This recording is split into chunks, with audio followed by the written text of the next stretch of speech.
What's Great. up, y'all? This is Tegimon himself here in the flesh, alongside with Brian J from Brian J's Nerd Talk. What's up, everybody? We are here to perform a live reaction, and just trying to move the phone. Excuse me. We're just trying to do a live reaction here today to discuss with you the events that have unfolded from what was it yesterday's? Yeah, I already made a video talking about how bad the season 3 teaser is, but we're gonna react to it and just talk about it. Give people's thoughts about what's going on in season 3. You know, one thing Netflix knows how to do and Lauren Histrick knows how to do is that they're talking on two ends of their mouth. On one hand, they're saying it's going to be a one-to-one adaptation, translation, but at the same time, they're saying it's going to be very different from the books and go in different directions. But we'll just watch. We'll react first. And then. So when they say talking at two ends of your mouth, it's your ears over here and your mouth is somehow all the way over here. Yeah. That's a very odd thing to describe. But you'd probably understand more of it if you've seen Mimics from Dungeons and Dragons prior to the Dungeons and Dragons debacle from the whole rule that they had. Yeah, they're trying to retcon that, but this is We're gonna first react to a trailer that is The Witcher. For season 3. Which, like they're basically saying they also made claims like Lauren said that the Witcher books are not the Bible, but it's like a guide on what to do. No. I'm like, that's not how adaptations work. The books are definitely the Bible. Adaptations are going to be different, but you got to be close to the books. Otherwise, it's not going to make sense to people reading the books when you change different things. You change the location, the geography, the characters, the races, or whatever else, and it's not going to make a lot of sense. I mean, no, we've seen this happen time and time again. Yeah. Look at any live adaptation that they try to do from a book, a video game, an anime. To an extent, comics suffer from the same thing as well. Look at Howard the Duck movie. Which she speaks of. I mean, and then Netflix and Lauren Histrick has just the idiocy to say that we're not going to be like The Last of Us, where it's a literal, like it's a copy. And I'm like, The Last of Us show is the greatest video game adaptation of all time. It's probably the greatest adaptation that HBO's ever produced. Certainly on TV, it's up there with the first couple seasons, the first season of Game of Thrones. And like they used the game as a Bible, where they were literally remaking and taking scenes and shots from the game, and the new stuff they added in to create context for the characters that would fit in the format of a TV show. You remember this one? And it was great. That one cutscene. Remember how it was suddenly something was not explained as to how that even got there? Yeah. And then they did that. Provided. Then they put those scenes in. And also they did a whole scene showing the backstory with Ellie's mother and her giving birth, which they did. They gave that role to Ashley Johnson, which is great, who played Ellie in the games. And here she's playing Ellie's mom. And that was great. That fit with the TV, with the show as a format. It probably wouldn't fit with the game at all. So. Yeah, it would, but at the same time, it's more like they would have to cut something out, because game development today is, we'll provide you X amount of content and charge you an arm and a leg for the rest of it. Yeah. So. Dope itself. But all right, let's look at this trailer. We're going to take a look at this trailer here live, coming to you from our one beloved utopia of all places great, with food, comics, games too. Here we go.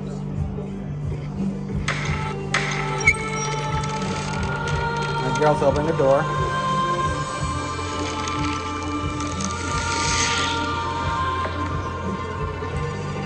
Okay, girl. Time. For Swallow. He's drinking a hand swallow. Yeah, time. I know. The sword. I know. We got a sword from The Witcher 3, which is a great looking design, as he knows what fear is. Okay, go back for a second. We're gonna go back one second. Go back. Okay, I just want to say, I'll pause it right here. I'll pause it right here. Okay, no, not that scene. Just a little bit. Look, you gotta look at the Wild Hunt here. The CGI is really terrible in that scene. Like, it looks really fake, very phony, and I hate to insult the CW. It looks like the CW. Some of the worst CGI I've seen. You know what's ironic? A long time ago, and they spent $150 million a season. And it's like, where's the money going? You know what's ironic is that this, in all honesty, what this really looks like is more of a amateur slapdash in Photoshop. Yeah, it's really bad. And like the first season of The Witcher looked very cheap, and it was like twice the budget of the first season of Game of Thrones. Like the first season of Witcher cost like $120 million, and the first season of Game of Thrones cost like $65 million. This is crazy. But let's go on with this trailer. I just wanna say one thing. Why does it look like there are 3 different layers to this scene? Yeah. You have one is your initial scene, which is the road, and I won't lie, it looks more like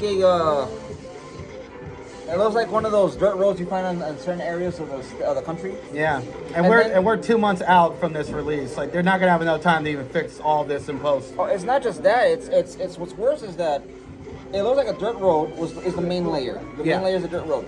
Then they decided to do a Photoshop, or I believe it would be and I don't want to state anything. My knowledge of Photoshop has diminished over the years.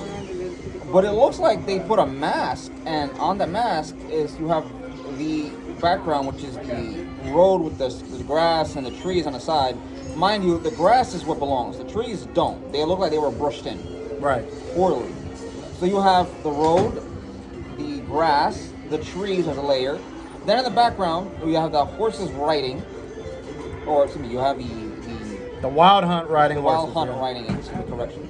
And you know what's crazy? They look like another layer. And you know, in the book Time of Content, I haven't read the book yet. I'm going to when I'm done reading when I'm finished reading Dune and other books. But it's like the Wild Hunt don't have like a huge role in the third book. Like they're there and they're kind of the antagonists, but they're more in the background. They're more like the Knights of Ren, which was just mentioned. And they're like, yeah. And they do play some role there, but it's like the Wild Hunt was like the big villain in The Witcher 3, and that's what most of us remember, right? Yeah. Like we don't. Most gamers did not read the books, so it's like they're trying to connect to the popularity of The Witcher 3, but they're drifting away from the book, and that's what upset Henry Cavill, and that's why he left. And let's just keep watching this. I want to make clear that the comparison for the Knights of Ren to the Wild Hunt is poor in many ways, and it's not to insult the Witcher series, nor is it to insult what potential there was for the Knights of Ren. Books are more small scale. That's the thing. Like the books are more intimate, small scale. They're also more ambiguous. It has an ambiguous ending, and there are a lot of ambiguous moments and choices that Geralt makes. But Netflix wants The Witcher to be their Game of Thrones, to compete with Game of Thrones, and for Disney Plus, their Game of Thrones is just Star Wars and the MCU. So they're trying to compete with Game of Thrones, and Amazon got Lord of the Rings, Wheel of Time.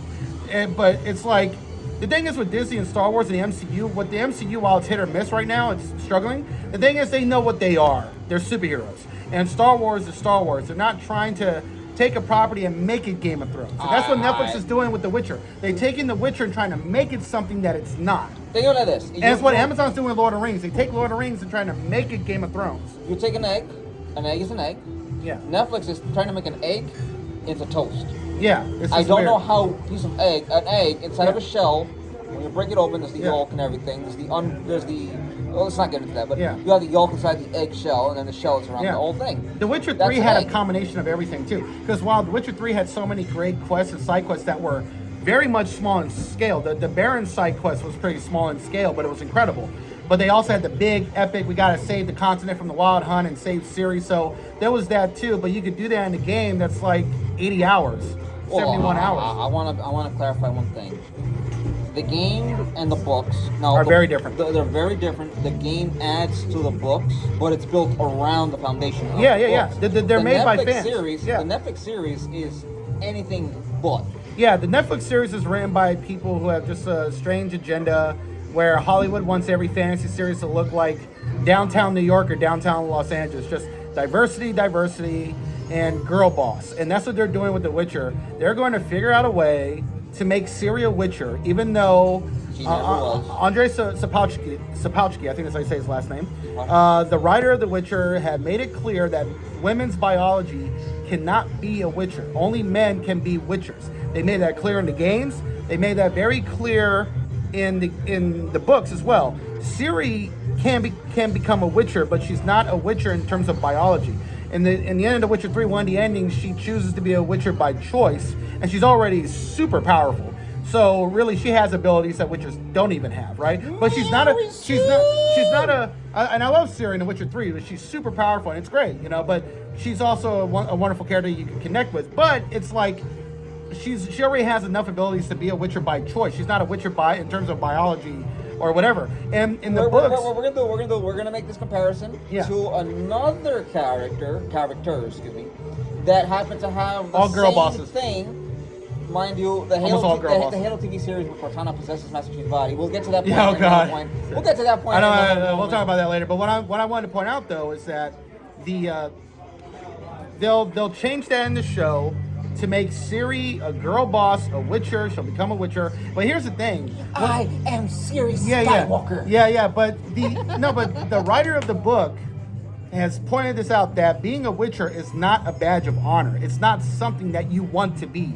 They're looked down upon. It's the worst thing you could go through. The majority of kids that do it die. Kids get abducted basically by the Witcher school and are forced into the trial, and 7 of them die. Out of 10, 7 die. So that's a 70% failure rate, right? And they can't have children. Their bodies are completely changed. They can't have kids. They can't even die easily, and they suffer and they're alone. It's a life of suffering. Think of it like this: they're the women incapable to begin Yeah. with, but because Netflix, who's the incompetent writer at the The helm? showrunner, Lauren Histrix. Lauren his whatever her name is. And even though Karen, we're gonna say that. Karen. Well, I don't like calling her a Karen. I don't like insulting her too much. Like, she's a terrible writer, terrible showrunner. But I will say this: I do appreciate her willing to go to the other side and willing to talk to people that she disagrees with politically. I find that to be That's the only thing I can Right, respect that's- out of her. yeah, that's that- the only thing. I find that spoke admirable. to 3 Republicans that were Trump No, no. supporters, and I came back. Yeah, I and mean, look, I am she's nice. she's friends That's with it. she's friends with the Quartering. I think she might even do an interview on Nerdrotic. She could do that, and I'm pretty sure. Again, everybody on those channels, including me, can see that this is a bad adaptation. She's not good at her job, but she's willing to talk to people that she disagrees with politically, and that's fine. But I wanted to point out, I'm gonna reach out to Jeremy on the Quartering and be like, hey, listen, bring on Lauren on the show. yeah, he was interviewing her the whole time. And just Yeah. he can interview her if I'm able to come Yeah. on and join you up for the interview. And I would love to. her responses were just very honest about how she feels wanting to be seen and represented in fantasy. It wasn't really necessary a choice that was forced on her by Netflix. It was her decision. So she's just owning up to that. Whatever you see that's bad, it's her. Like, it's just, she's not denying. I don't see Netflix going for season 4 or 5 or They'll 6. do season 5. You know what they'll do? They'll cancel 20 shows, and they'll give The Witcher 5 seasons, and they'll say it's a huge success. We gave it 5-season run, and that's what they're doing. I will advise Netflix subscribers and fans of the Witcher series. They're not canceling Bridgerton. They're Don't not watch canceling it. Squid Game. They're not canceling Arcane. They're not canceling Why The would Witcher. Why would they cancel? All right. First off, They're not canceling the three body problem. We're staying off. But Arcane was something we'll talk about as well. Right. Let's get back to this. Yeah, trailer. but I just want to say one more thing. What made the book so great was that the writer took something that is seen as a terrible thing and made it something fascinating and interesting. And in Geralt's situation, he's actually kind of heroic at times. That's what made it so great. But he's also a very flawed, shades of gray character, and this show's kind of missing that. But go ahead, let's watch the rest of the This trailer. show's missing a lot of people. We're getting back to the Okay, trailer. so let's get past. Let's try not to pause too much. Let's try not to throw up. Yeah. When it comes to this trailer, Yeah, the trailer so far let's is not already try to giving- pause, but I know the next moment that we're pausing at, I already know, and it has to do with Yennefer and what she's wearing. All right, hold on. I wanna discuss this for a second. Go back for a second. Hey, no, this. No, that's not it. Sorry, right there. First off, I wanna speak on regards to whoever's the costume designer. Pretty bad this season. It's looking bad. It looks like. But if you thought this part is bad with Ciri, it's even worse. Just play it. Oh. Just play it. You won't even believe it. All right, so what we're gonna do is we're gonna watch the whole thing, and then we're gonna come back to specific scenes. Okay? Yeah. Oh my god, the moving is horrible. Slow motion. There we go. Right there. Go back. All right, we're gonna go back here because this stood out way too much. We're gonna have to let the video play a bit before we get to it. It's this girl, the guy in town, the door, the knife. Hold on, not that. I got it right. Hold on. I want to mention this though. At exactly 35 seconds, this guy, I don't know the character. I don't. They call him Firefucker in season 2, and he has an actual name in the book. I forgot the name, but all I remember is the terrible dialogue. And that's the other thing. The dialogue is written by a bunch of people with the mentality of a 15-year-old kid. Like, all these adults are just so fascinated with saying the word fuck in a show. Like the jackass who I basically kind of trolled on Twitter, who created the Witcher Blood Origin, and he was like always saying fuck or this, fuck or that. The first line of dialogue in the Witcher Blood Origin is Jaskier saying fuck, fuckity fuck, right? And I responded to the guy on Twitter after I was done binge watching the show. I said, dude, you have the mentality of a 13-year-old boy. Your dialogue is terrible and juvenile. What are you doing? You're taking something that I love and making the world think that this is for moronic teenagers that watch Michael Bay movies.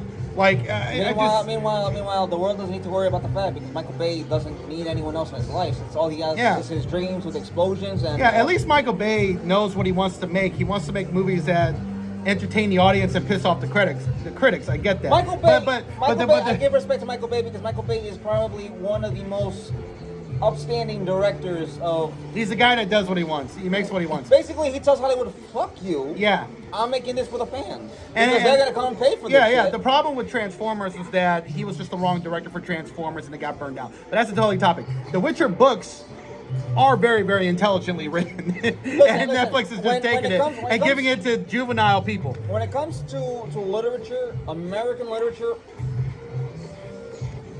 as sad as it is to say, it's true, fails to stand, let alone be in the same light or level of comparison to the Witcher books. I disagree. I think there's a lot of great American fantasy books that are written, but the problem is that Hollywood likes to take it and try to make it appeal to a modern audience, a mythical modern audience. The mythical unicorn. And don't realize that all you have to do is just please the fans, the book fans, and if they're loving it, they're spreading the word, and then other people are going to get into it. That's the whole point. Like the Mistborn books are incredible too, and luckily Brandon Sanderson's going to have a lot of creative control in his adaptations because you don't want this to happen. I want to say in 35 seconds. And the Wheel of Time is worse than this. Oh God.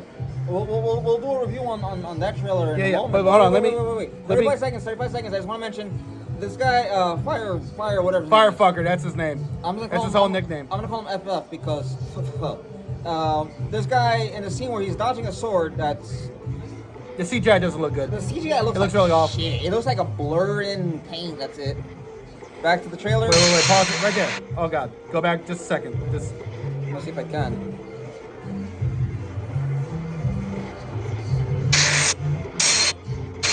That right there. This costume is awful. The costume that Yennefer is wearing in this trailer looks so terrible. Yennefer would never wear this. This is too lame, too pathetic. Yennefer in the games and the books wears the best clothing in the continent. She's very vain in that sense. Very vain. Think about this. She cares about how she looks. This looks like she came out of Party This City. looks like Casual Friday on the job. Just be Casual Friday, and she just took whatever she was wearing in her trailer. They told her put it on, get on set, and shoot. Like imagine Henry Cavill shows up in jeans and a button-down shirt as Geralt. It would be the dumbest shit. You know what? It would be the dumbest shit, but I would love to watch that. I'd be like, you know what? I can get behind this. You know what? That's a good idea for like a Witcher comedy, a Witcher spoof, and that would be way better than this. Like you could get a Witcher spoof that's done by Witcher fans, and you just get Henry Cavill to like for a good small amount, not too much a small amount of money, but to actually do a comedy with Geralt where he shows up in a button-down shirt and jeans. It could work, but this is a show that costs almost $150 million a season, and this is terrible. And she's doing like a force push in the front, and she's farting in the back. Like she's pushing in the back, and it looks like she's farting in the back, and I'm assuming Ciri is behind her, because that looks like there's some blonde hair there. What is this scene supposed to be? This is just ridiculous. Wait. What is that commercial? Skittles. Feel the rainbow. Taste the rainbow. This is awful. This is awful. This is just like, I can't. This is a terrible costume. Remember the costume she wore in The Witcher 3? And yes. Also, and again, I've read Mind you, I want to say this to viewers, whether you're watching us live, if you're watching us after, if you're watching us many days, weeks later. Yennefer is not a gold digger.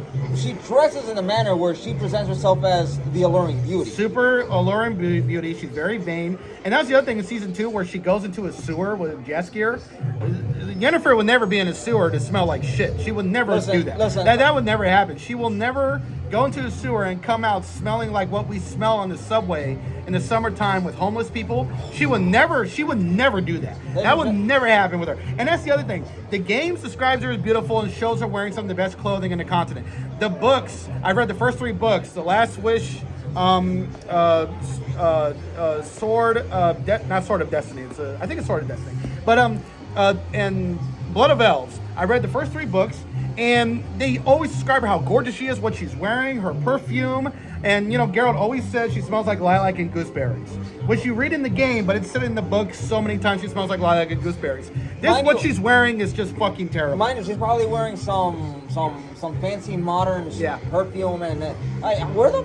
And in the promotion, they have the nerve to say that this is a family together. I'm like, well, Lauren Hissrich completely fucked up this family because she made up a total villain that's not in Blood of Elves, not in the books at all, that would manipulate Yennefer to try and kill Ciri so that the monster would give Yennefer her powers back, which she never did in the book. The ending of Blood of Elves is so beautiful and romantic in a mother-daughter sense where Yennefer is taking care of Ciri, she's helping her train, and she's treating her like a daughter, like a loving mother, because Yennefer always wanted to have kids and she could never have kids because she became a sorceress. So Ciri is basically her daughter, and the ending of the Blood of Elves is one of the most beautiful, wonderful, subtle, calming endings. And in the end of season 2, she's trying to fucking sacrifice Ciri to get her powers back, something Yennefer would never do. So you already fucked up the family unit. And from what I heard from Redaining Intelligence, I'll let you get a word in edgewise. What I heard from Redaining Intelligence is that in the beginning, in the first episode, that all gets reconciled because Geralt and Yennefer are sending each other the letters that's mentioned in the book, where they call my best friend, my friend letters, which are really great letters, and if you read the books, you know that. But they're going to use that shit, put it in the first episode of season 3, and the letters of my friend is somehow going to convince Geralt that he could trust Yennefer, and he's going to give Ciri to Yennefer for her to protect and to train as the sorceress with her powers. I mean, this show has such terrible pacing, such bad writing, and it's just, it makes no fucking sense. I want to state this, and this is something that's written not only in mythos, not only in folklore, folktale, or described. It's something that's described in a couple of pantheons for the numerous pantheons of deities that there are. Right. When it comes to being a sorcerer or sorceress, your ability to do many basic functions of what it is to be human as a child of the gods evaporates. Yennefer, being a sorceress, not being able to have kids, is because of that particular trait. Now, I believe Chernobog is the god of night over in the areas of Slavic. I may be mistaken, and if I am, I do apologize. That's the other thing. This show has not a lot of Slavic in it, too. Not a lot of Slavic gods, beliefs, cultures in old medieval Poland as well.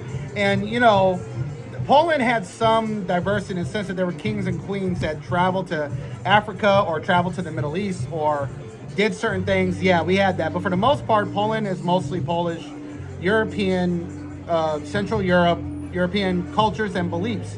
And it would have been great if they shared that type of culture that a lot of people don't know about in a fantasy setting. Instead, they took that and Americanized all of The Witcher to appeal to America. And you know what? Netflix is caught between a rock and a hard place, right? They're in 190 different countries. So to their algorithm, we'll speak about the one country that's trying to shut them out right now. Well, the thing is, Netflix is in 190 different countries, and so they use their algorithm to focus on diversity and inclusion because they're trying to appeal in 190 different countries, and so they need people in those 190 countries to watch. So they make their shows in terms of diversity and inclusion appeal to those 190 countries. But it's hurting The Witcher in a really big way because it's just forced diversity in a bad way. It's not just that. I want to mention this. You can do diversity and all that stuff. Yes, just want to get those. You can do diversity in a way that's not going to impact your production, your work, the series, the movies, the TV shows, the animations, All of that. You can do diversity in a way where it doesn't impact it, but it is part of it, without it being forced, of course, and without the story, without the story trying to make it force diversity either. Now, and the thing is, fans don't even care really if there is forced diversity or not. That's not even the problem. If the show is faithful to the book and is well written, nobody will get upset about it. I mean, look at last year. Well, I also, aside from it's including the book with The Witcher, but it also includes with how diversity works in other countries. Yeah, but look at what they did with Interview with the Vampire last year at AMC and AMC Plus. AMC's doing it well. Yeah. Interview with the Vampire. They changed Louis' race. They made him a black man in New Orleans. And the fans weren't upset. No one was saying anything racist because the show. It did fit though. It did fit. It fits New Orleans, of course. But I'm saying that it's no, it's not just New Orleans. It fits the character and the story. Right. But also New Orleans has a really big black population as well, and a lot of great music as well. But that's also not even, the fans weren't saying anything racist or negative because the show was faithful to the book. It was faithful to Anne Rice, and it was honoring Anne Rice in a really great way. Same with the Witches series that came out earlier this year. It was really good. It was faithful to the book, and they're adapting all 3 seasons, and we kind of know where it's going to go. But I'll tell you this. It'll go further, and it'll go way better than what Netflix has made. But they're adapting Anne Rice's books in a faithful way. And so the diversity isn't pissing off anybody because, as far as I'm concerned, fans are not racist. Fans are just passionate. They don't like changes, and they don't like bad writing, and they don't like people changing the source material not being faithful. Yes. All right. Anyways, back to the trailer, to the scene where Yennefer is farting out in front of Oh gosh, just the costume is bad. I would forgive the terrible CGI, but the costume is just it boggles my mind. Whoever's a costume designer, I believe you should fire them. Get fired. Yeah, please. fire them. Don't work ever again. Fire a couple of the writers here who have so far written the scene. Netflix should have done that. They should have sided with Henry Cavill instead of the writers. That's what they should have done. That's what Paramount is doing with Yellowstone. Hey, Kevin Costner doesn't want to work anymore. Well, we're going to go with Taylor Sheridan. He's a great writer. Kevin Costner's getting a big ego. Let's end that show and focus on other things. It's just like listen. You got to do it. You got to do it. You got to know where your losses are and where your gains are. Yeah, Taylor Sheridan is a gain, not Kevin Costner. Kevin, no. Taylor Sheridan, yes. Henry Cavill was a gain. A gain. Because he's a fanboy who wanted to make it for the fans. And the writers were your biggest part of the whole thing to the ocean. He almost lost the job because he was gaming too. A lot of people tend to. He talks about that, but a lot of people tend to forget that. He mentioned in an interview that he almost missed the Man of Steel. Yeah, he almost missed the callback. Fortnite. He missed the callback from Zack Snyder back in 2011 because he was busy playing Warhammer. He was playing Warhammer. No, it was Warhammer. Okay. Fortnite didn't come out until 2016, 2017. Okay. But Warhammer, he was playing on PC. He totally missed the call. He had to call Zack Snyder back, and he said, "Yeah, I want the job." But he missed the call because he was gaming. I mean, like, he's one of us. Like, he's one of us. He's a national treasure. One of us. All right, let's continue with this. Anyways, back to the scene where Yennefer's farting in front of, I guess, Siri or somebody. Let's just watch this whole thing. Geralt? Yennefer? It's a maze.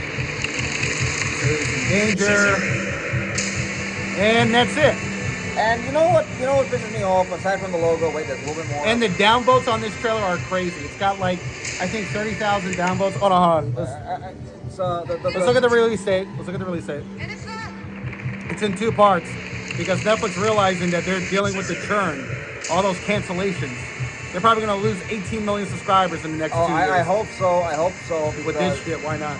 Okay, Volume 1, June 29th, that's a Thursday. And Volume 2 is July 27th. That's a Thursday too. Now, the reason for this is because they know that people are just going to not watch this, or they're going to tune out, or there's going to be a lot of negative press around it. So the idea is to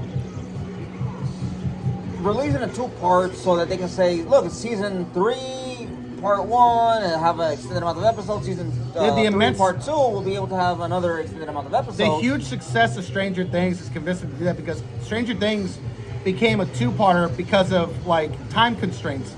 They didn't have enough time to finish the last 2 episodes, so they finished the last 2 episodes at a later date and got done with the first 7 episodes, and so they released season 4 in 2 parts, and it was a massive success. Why? Because season 4 was the best season. The show was in rare form. Like after season 3, people were like, is this show gonna be great or not? Because it was like kind of iffy. Season 4 just blew everybody away, and that show dominated the whole summer and brought in like 3 million subscribers for Netflix. And so they think, oh, well, we should do this more often, because not only were we not dealing with churn, we weren't dealing with big cancellations at all because it was done in 2 parts. And The idea is, it works once does not mean it's gonna work again. yeah, Fool me once, shame on me. Fool me, no, it's shame on you. Fool me, whatever. Yeah. The Netflix at this point is trying to fool people to tune in and subscribe for The Witcher, a series that is not faithful. It is a ridicule to the entirety of the series, and on top of it all, it's a series that I would definitely not recommend, not even to any any individual that may have think, oh, it's based on the books. It's not.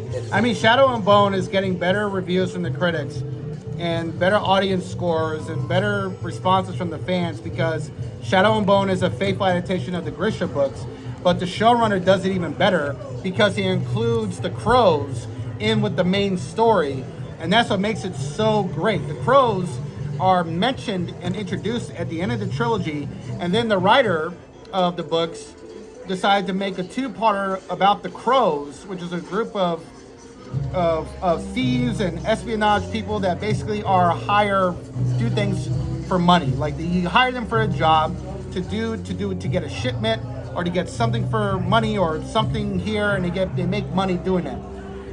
They're not really a criminal enterprise, but they do commit crimes. But they try to be decent people.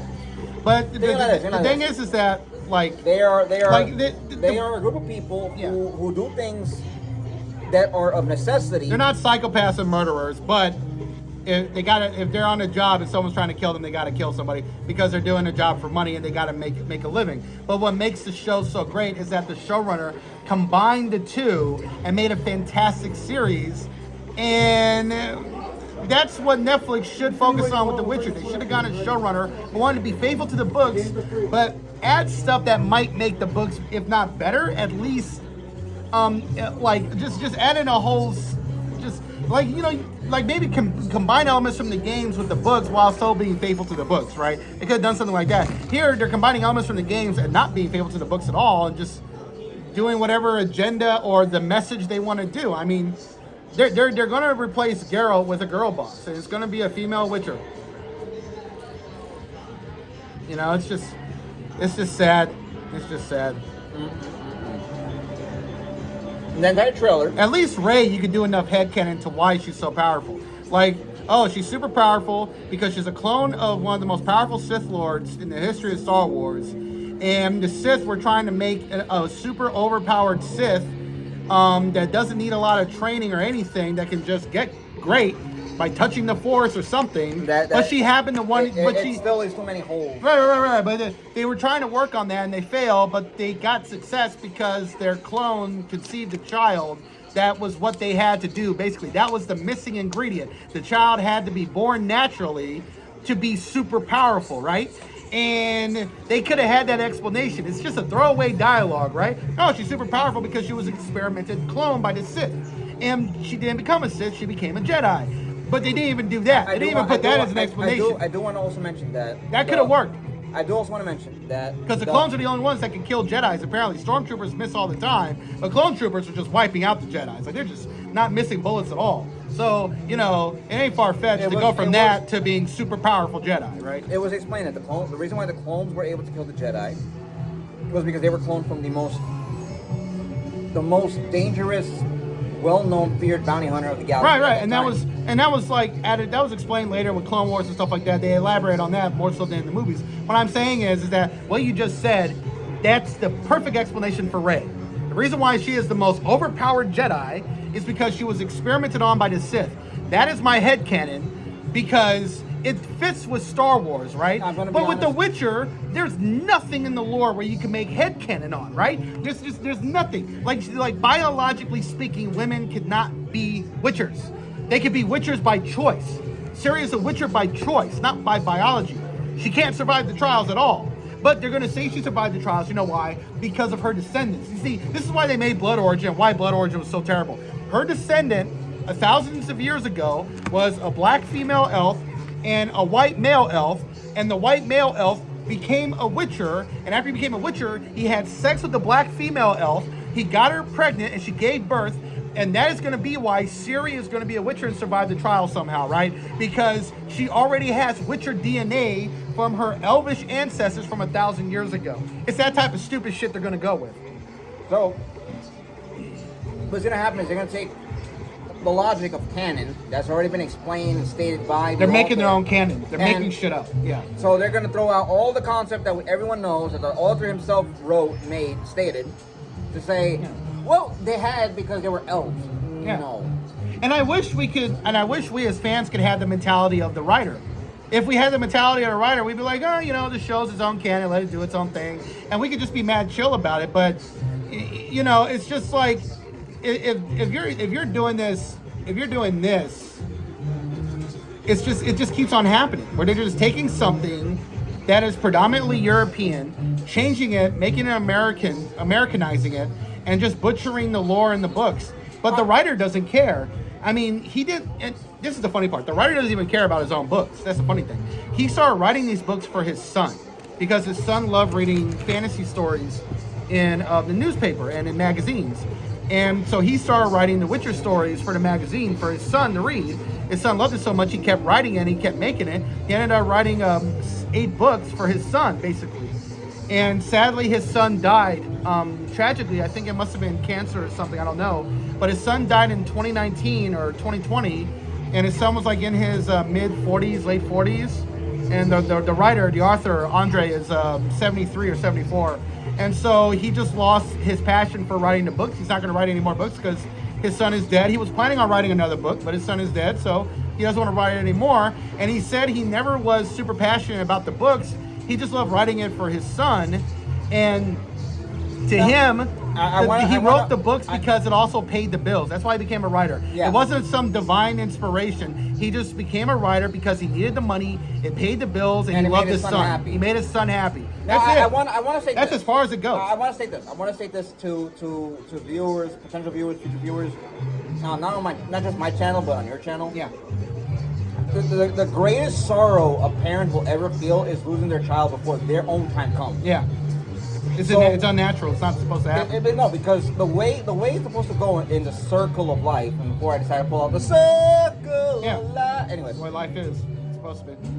the parent, the individuals have a child. Child is raised by said parent. Parents watch their child grow as they guide them, inform them, and teach them. Parent dies, child buries parent, cycle continues. When that cycle itself is interrupted, there is a profound level impact, not just emotionally, psychologically. Yeah. You have just taken the very meaning of life out of someone's very own purpose. Yeah, and ironically, and because the fans of the books and the games know Andre so well, know what his position is, we arguably respect him more. He just doesn't give a fuck, because when you suffer a loss like that, what's the point? I mean, it was just to pay the bills. He's more passionate about another trilogy of books that he had written, that he wanted to write for himself. And I forgot the name of the books, I want to read them, but he was more passionate about those than the Witcher books. The Witcher books just became so popular in Poland because people loved the characters and Geralt and the story so much. A guy who's a monster hunter that's based on old European Polish religious beliefs and lore and superstitions. And Poland just loved it. And then the games came out and they were so great that everybody wanted to start reading the books. And then the Netflix show, the first season, was so good because they were adapting almost faithfully the short stories of the books. And that's why the first season was so beloved. Even though fans of the books will tell you it was not a good adaptation, but it was closer than what we got with season 2. Way closer than what we got with season 2. Now, I want to mention this to as well. That was the only time that The Witcher was remotely good. No. Remotely. And I want to use remotely very, very loosely on that, because that's implying that at some point they were good. Yeah, season 2, episode 1 was the last really good episode. After that, it just went to shit.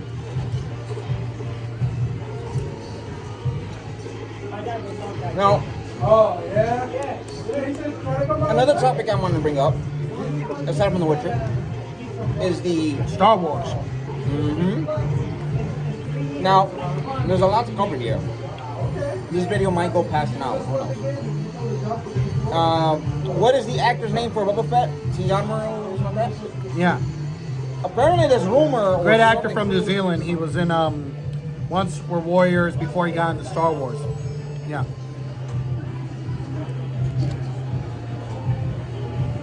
There is apparently some sort of not so pleasantry going on between him and Disney with Star Wars. Apparently, in Mandalorian Season 3, his voice was used without him even being called.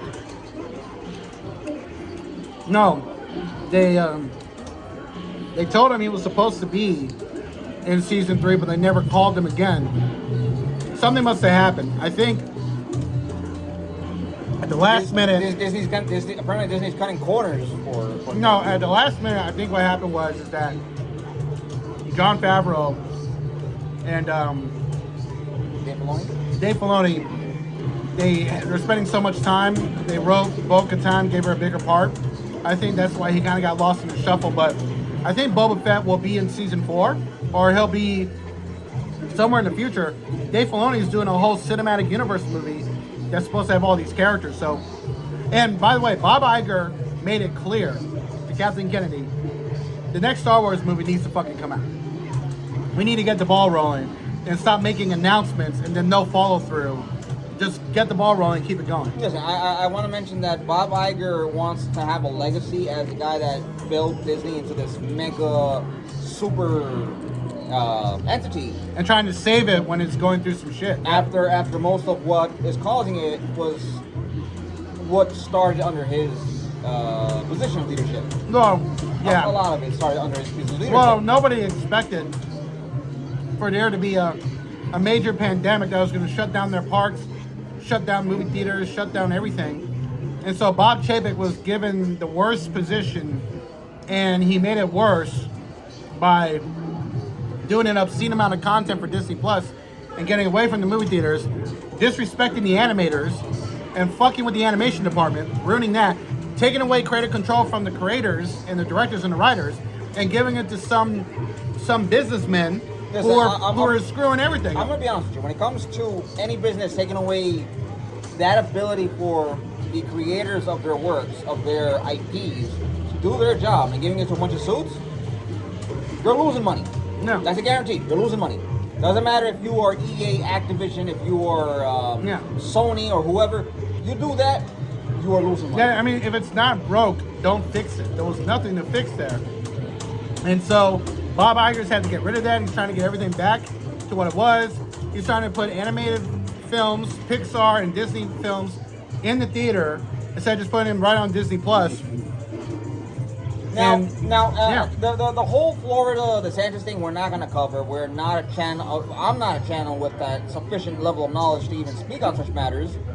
One, I don't live there. Two, I don't have knowledge of Florida law, let alone business practices of law. Three, I am more entertained by watching things from the outside because what's going on right now with Disney burning and trying to fix itself, losing money, and then the whole political battle is by far the most entertaining content they have ever released. And it's not a political channel. I try to keep my channel from being political, but it's great seeing Disney ruining Ron DeSantis. It's just so much fun. And they're doing it and making it look easy. It's like, hey, you want to crash and burn? We can do it too. I mean, it's I'm not going to comment on who's winning. I'm loving it. I'm not going to comment on who's winning or not. I'm not a legal expert, analysis, or whatever. I would advise and strongly incur that you seek out the appropriate individual of expertise. Now, my next topic, and I want to. I do want to mention though, the Ahsoka series. I think it's going to be way better than The Mandalorian because that trailer, and you don't even notice that it's such a female-centric thing. You don't even notice that it's such a female-centric trailer until somebody pointed it out. I'm like, yeah, it's a female-centric trailer because Kanan is dead, spoiler alert. And the whole story is going to be about Ahsoka and, not Bo-Katan, Sabine Wren looking for Ezra. I think that's going to be the primary story. And there were men in the trailer too. But here's the thing: the trailer looks great. It looked intense. The Lucasfilm logo was in red, and Dave Filoni is primarily focused on Ahsoka. And Dave Filoni is a better writer of dialogue than Jon Favreau. He's a better creator overall than Jon Favreau. And I just think what he's doing with Ahsoka, it's hard for me to imagine him really screwing it up. I don't want to jinx anything, but it's just like, it's his baby. Ahsoka's his baby, and the characters from Star Wars Rebels are his characters. He created these characters. I think he's going to do a fantastic job. Now, I want to mention this. When it comes to Ahsoka, a lot of people get this idea of Mary Sue and whatnot. Ahsoka is not a Mary Sue. She started out with the Clone Wars movie where they had to take apparently a baby Jabba back to Tatooine. Yeah, that was my friend. I have a friend of mine named Joan who loves Jabba the Hutt. That's her favorite movie. Clone Wars movie. I'm going to say this to you right now. That's the only thing she loves from Star Wars. I'm going to say this to you right now. Hutts are not a joke. They may look like they're fat slugs that can't move. Those creatures can really hold and beat the living out of you. Some of the worst gangsters in the whole galaxy. But there's a reason why Hutts are prominently well-feared, high, powerful criminal leaders, crime lords. But and it's not because they're just Hutts. No, there's a lot more to it. And the reason why Ahsoka's not a Mary Sue at all, because she had been training as a Jedi since she was about 4 or 5 years old. She was Anakin Skywalker's Padawan for 3 years during the Clone Wars. From the time she was 14 to 17, she still fought in battles and wars and trained as a Jedi for the next 19 years, as we saw in Rebels and stuff, helping with the Rebels, and she barely survived against Darth Vader, among other things, right? Listen, what they did with Vader in Rebels, I'm gonna be honest, the mask he had, it felt so out of place. Yeah, the animation with the mask was not great. I was like, why is that shit looking like a really bad animated? Yeah. And that was the other thing too. Dave Filoni did such a great job ending Clone Wars. The last 4 episodes, the Siege of Mandalore, were phenomenal episodes. They were incredible. And that's what I'm saying. Dave Filoni has gotten better as a writer. And again, he knows he's got to be on his A game with Ahsoka. And again, how old is Ahsoka by the time we get to the Ahsoka series? 36? She's 48 years old. She has to be 48 because because you said from 5 to 17. She was with... No, in Clone Wars, she was 14 in the beginning. She was 14. That war lasted for 3 years, so she's 17. Then there's the 19-year time jump to the Battle of Yavin.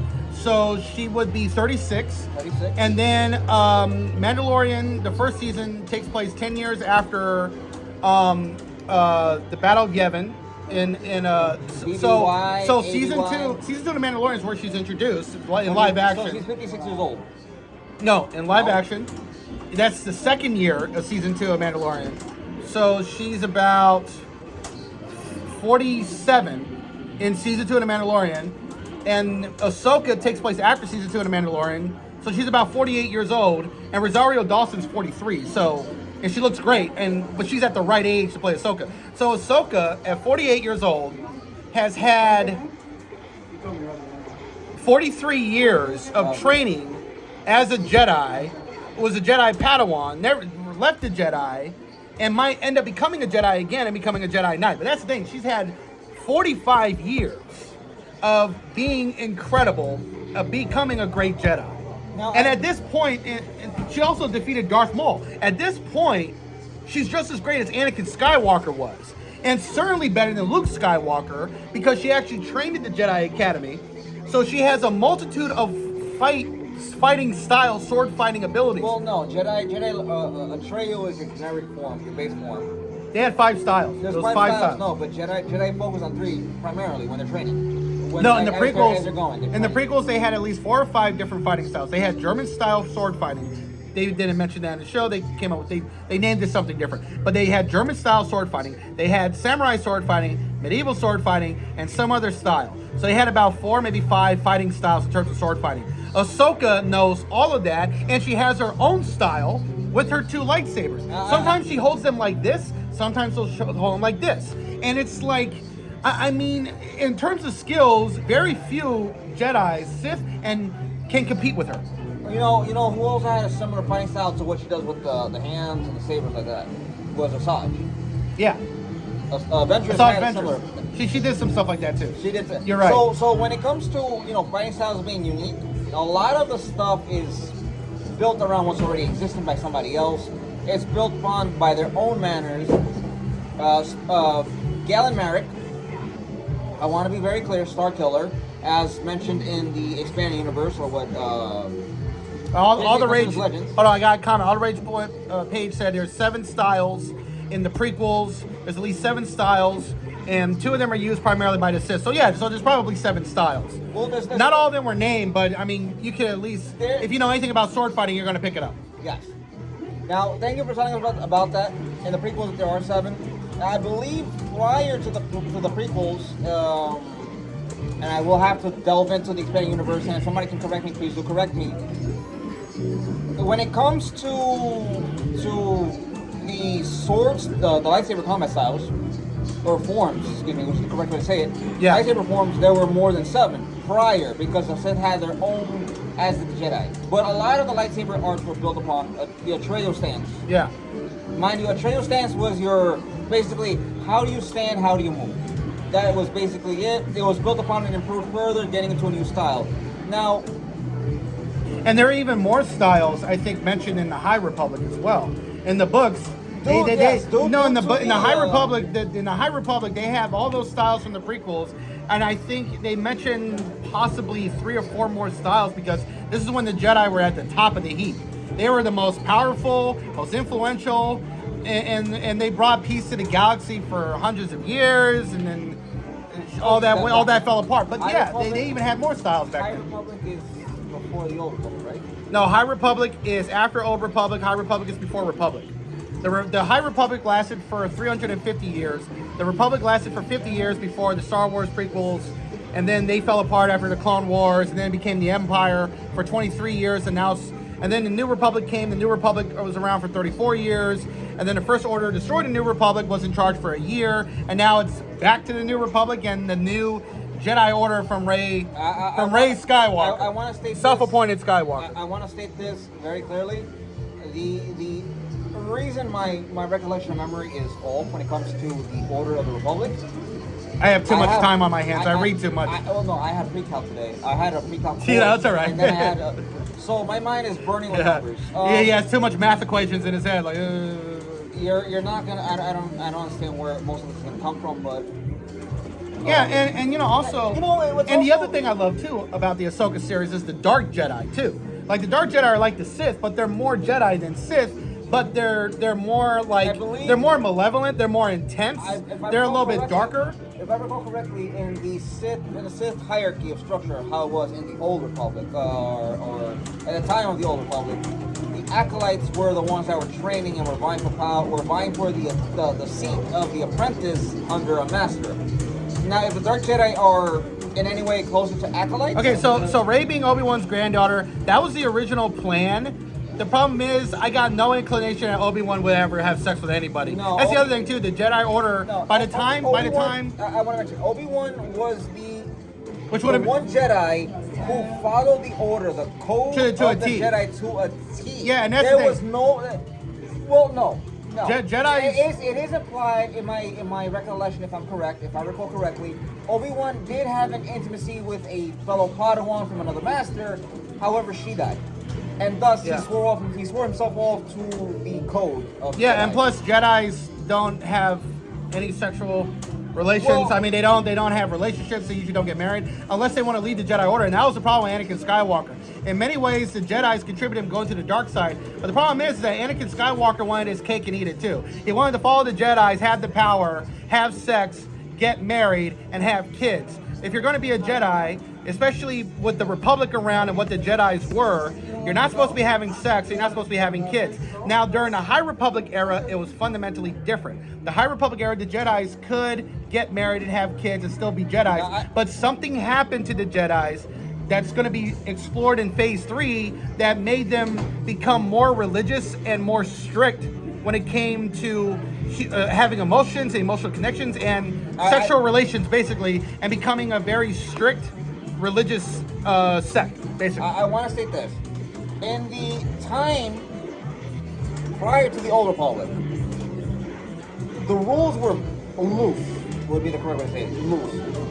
Because Jedi were able to have their cake, eat it, and play with it. Let's not get into that. But when the Sith Empire returned... That's what she said. When the Sith Empire returned, the code of conduct for the Jedi did change. Yeah. Now, the change that was allowed and was permeated. Let's see here. That's why Yoda said Anakin was too old to be a Padawan. Yes, that's fine. Yes. That makes sense. Because he was at the age where He was 9 years old, so okay. He was at the age where he was just about to hit that peak of when puberty. Would want such desires, rather than have that teaching and education for, you're gonna feel this, relinquish it, throw it away. It's not gonna help you. Yeah. So in the time prior to in the time of the Old Republic, the Jedi were allowed to marry, were allowed to get fun in bed with another person. The only problem, and is it the only thing as to why that ended up changing over the course as to what led to the Galactic Republic ended up having that Jedi Order becoming very stern. Yes, well, not so much as infants, but around that age of a very young child. Very young. It's because being able to learn is also being able to record. So the children at around infancy to maybe about 2 years old were ideal. Because you could tell 3, them, 4 years old, 5 years old would have been fine. Well, about 3 or 4, 5 is pushing at least 5. Yeah, because then you have a late bloomer. They start training at 5. That's when they really start getting going. Well, yes, they start training with the lightsabers at 5. Prior to that, they're being given lectures, teachings, demonstrations of the galactic map, the road map, and the records, the hollow archives, and everything. Now, the Jedi, the reason why in the Old Republic you were able to do the marriage and the fun in bed was because you were permitted that. The only objection to it was you're not allowed to feel the emotion of love. Yeah. Which ended up changing over the course of the galactic time period to Jedi cannot have any intimacy at all. Yeah, something happened after the High Republic. I think it probably involved 2 Jedis being in love that led to something catastrophic that happened at the end of the High Republic in Phase 3 that led to the Jedis becoming more strict about relationships, sexuality, and whatever else, and just go straight religious. But we'll see. One thing I will say, though, I love how Dave Filoni showed the differences of the Dark Jedi by putting something that was resembling the Jedi, but was not the Sith. The Padawan of Ray Stevens' character in Ahsoka. She has the braid. She has the braid. She has a Padawan braid that the Jedis have, but she's a Dark Jedi. So with the braid itself, she is clearly not a Sith Lord. Sith Lords do not have Padawan braids. At least, I don't remember them having Padawan braids in the EU. They definitely don't have it in canon. No, they don't have it in canon. They don't have it in the movies or the TV shows. In the EU, Sith they did not have Padawan braids. They did not have Padawan braids, and they were not referred to as Padawans. Yeah. They were referred to as young apprentice. Yeah. Or acolyte. Yeah. Yeah, that's true. Catholic Church and Shaolin monks. It was much closer to that of the Shaolin monks, more so towards the... No, it was like the Catholic Church, because the Catholic Church was super strict, not the leaders. The leaders could do whatever they wanted. They made everybody else follow strict laws, but yeah, back when the Catholic Church was super powerful and influential. Are we talking about pre-1800s? Medieval times, Borgias, whatever, okay. Yeah. Everybody else could follow the rules, but not the Borgias. Yeah, so you see the masses over there, they can do whatever they want. You're part of the church? No, you can't do anything. Yeah, the Borgias, they can have orgies, do whatever they want, but the general population, no. Yeah, the Pope had, the Borgias, man, that guy was getting down. And that was a good show with Jeremy Irons. We could talk about that another time, but we can talk about that was a good show. Jeremy Irons was great in that show. Actually, we can talk about that now. No, we'll talk about that another time. But so we'll talk about it another time. There was another comment. He said mistresses, yeah. Oh, okay. I love that. I love that. Even when the books are starting to get started, Princess Leia wanted to be a Jedi in the EU, and she had her red lightsaber because it was in honor of her father. And then George Lucas decided to make the red lightsaber the saber of the Sith. Therefore, Leia, Jedi's couldn't use a red lightsaber anymore. Once he changed that and made that canon with the prequels. When he was coming out with the prequels, he said red lightsabers are Sith, any other lightsabers for Jedi. But these dark Jedis are using orange lightsabers, which is so cool. That's like such a different look. Now, the Dark Jedi, I'm trying to recall if they were referred to as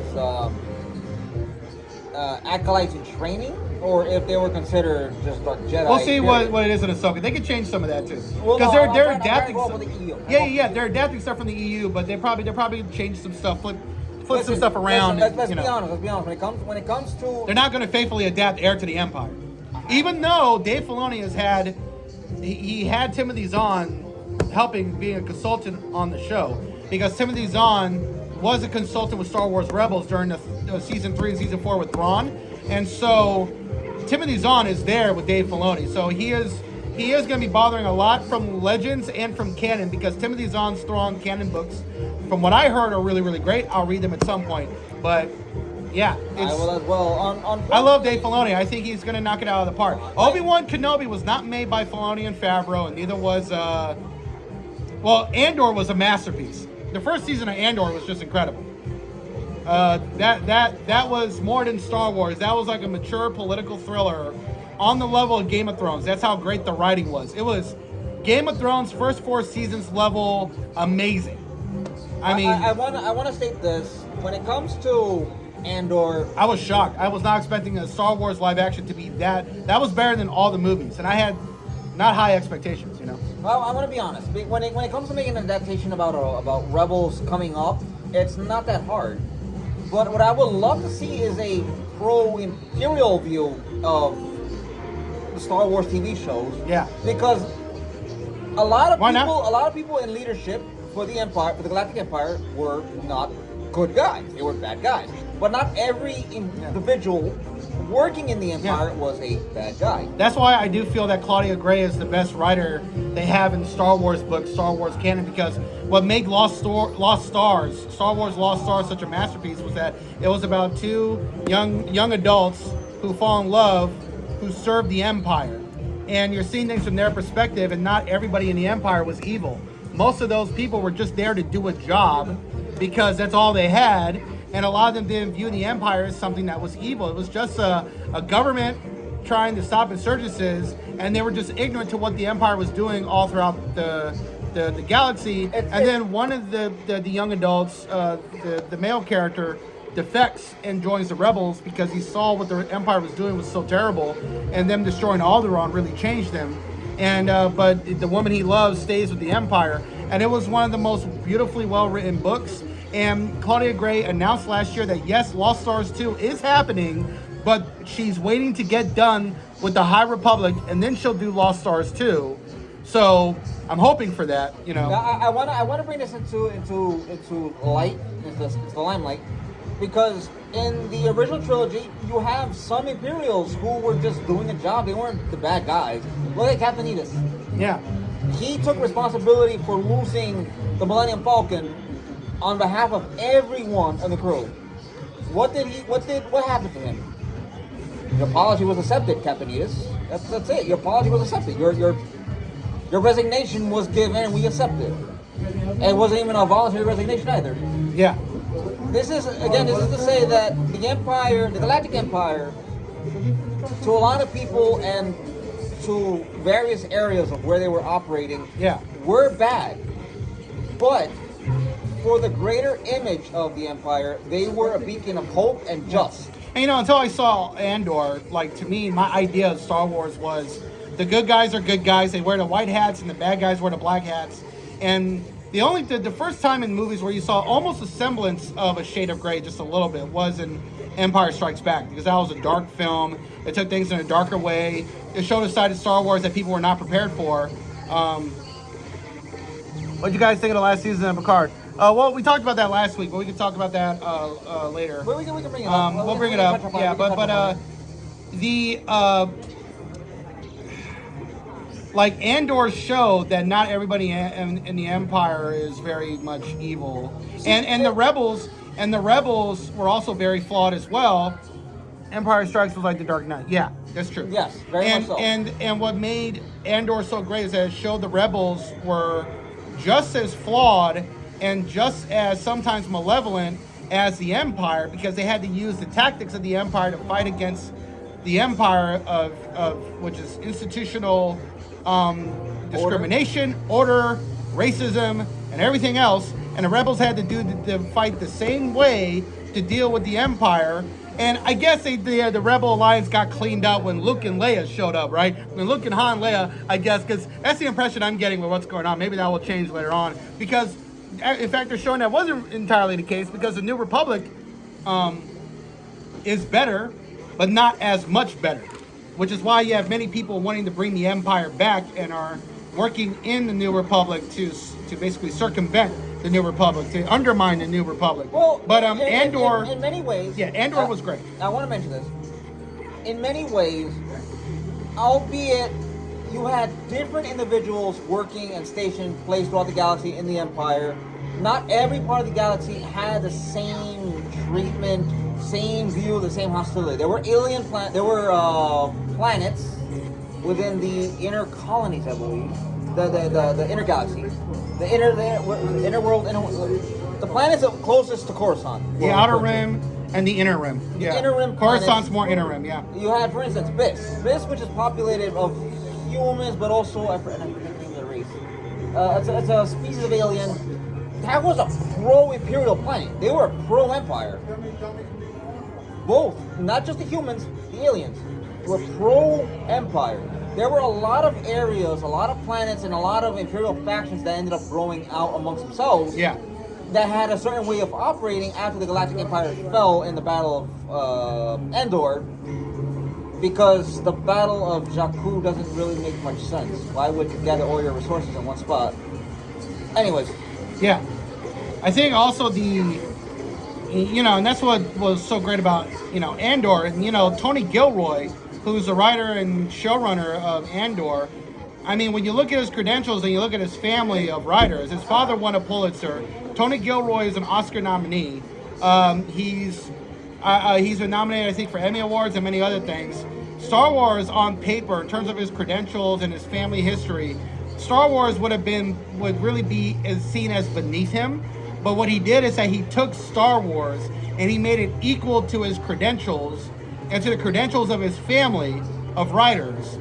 And he made Star Wars something that can be considered a great work of art, a deep work of art. And it was shocking.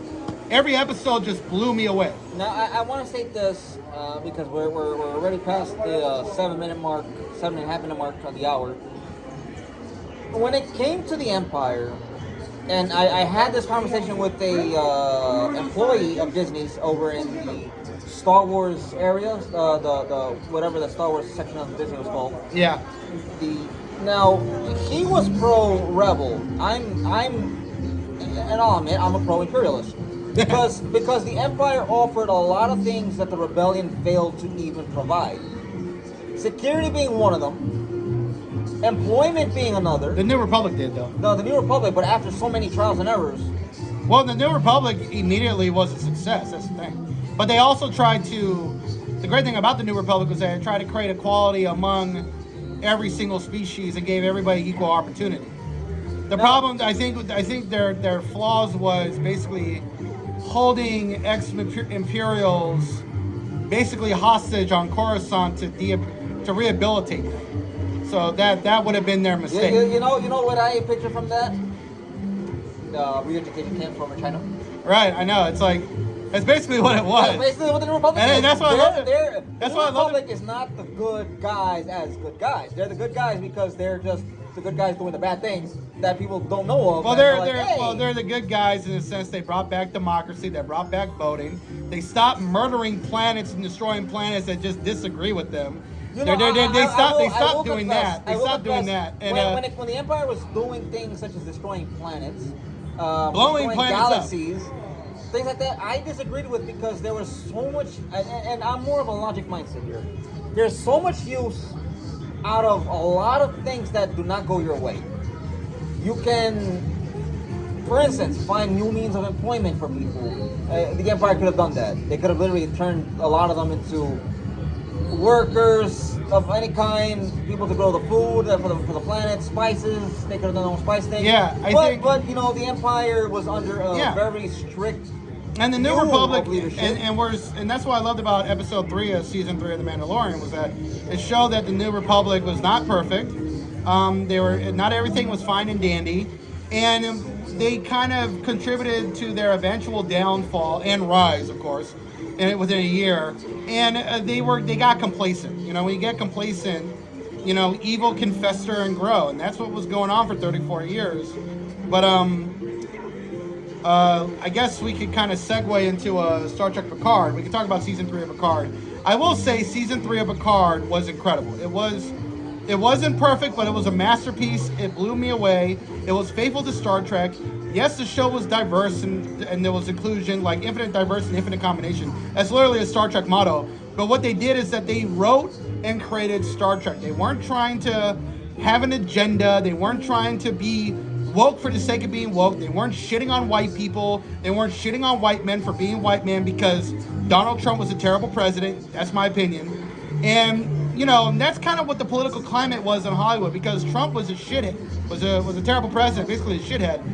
Hollywood's response was, let's just ruin all white men and all media. It's like, it's not the best response. I'm gonna be honest. honest. Like, you know, just because Donald Trump, people don't like him in this country, doesn't mean we want to see Picard being told shut the fuck up, you know? You're a white man and you're bald. Because he's a white man and he's bald. Like, that was just so stupid at the end of season 1, where this woman tells Picard to... yeah, Trump made a mess. Yeah, Trump made a mess. And it was so stupid.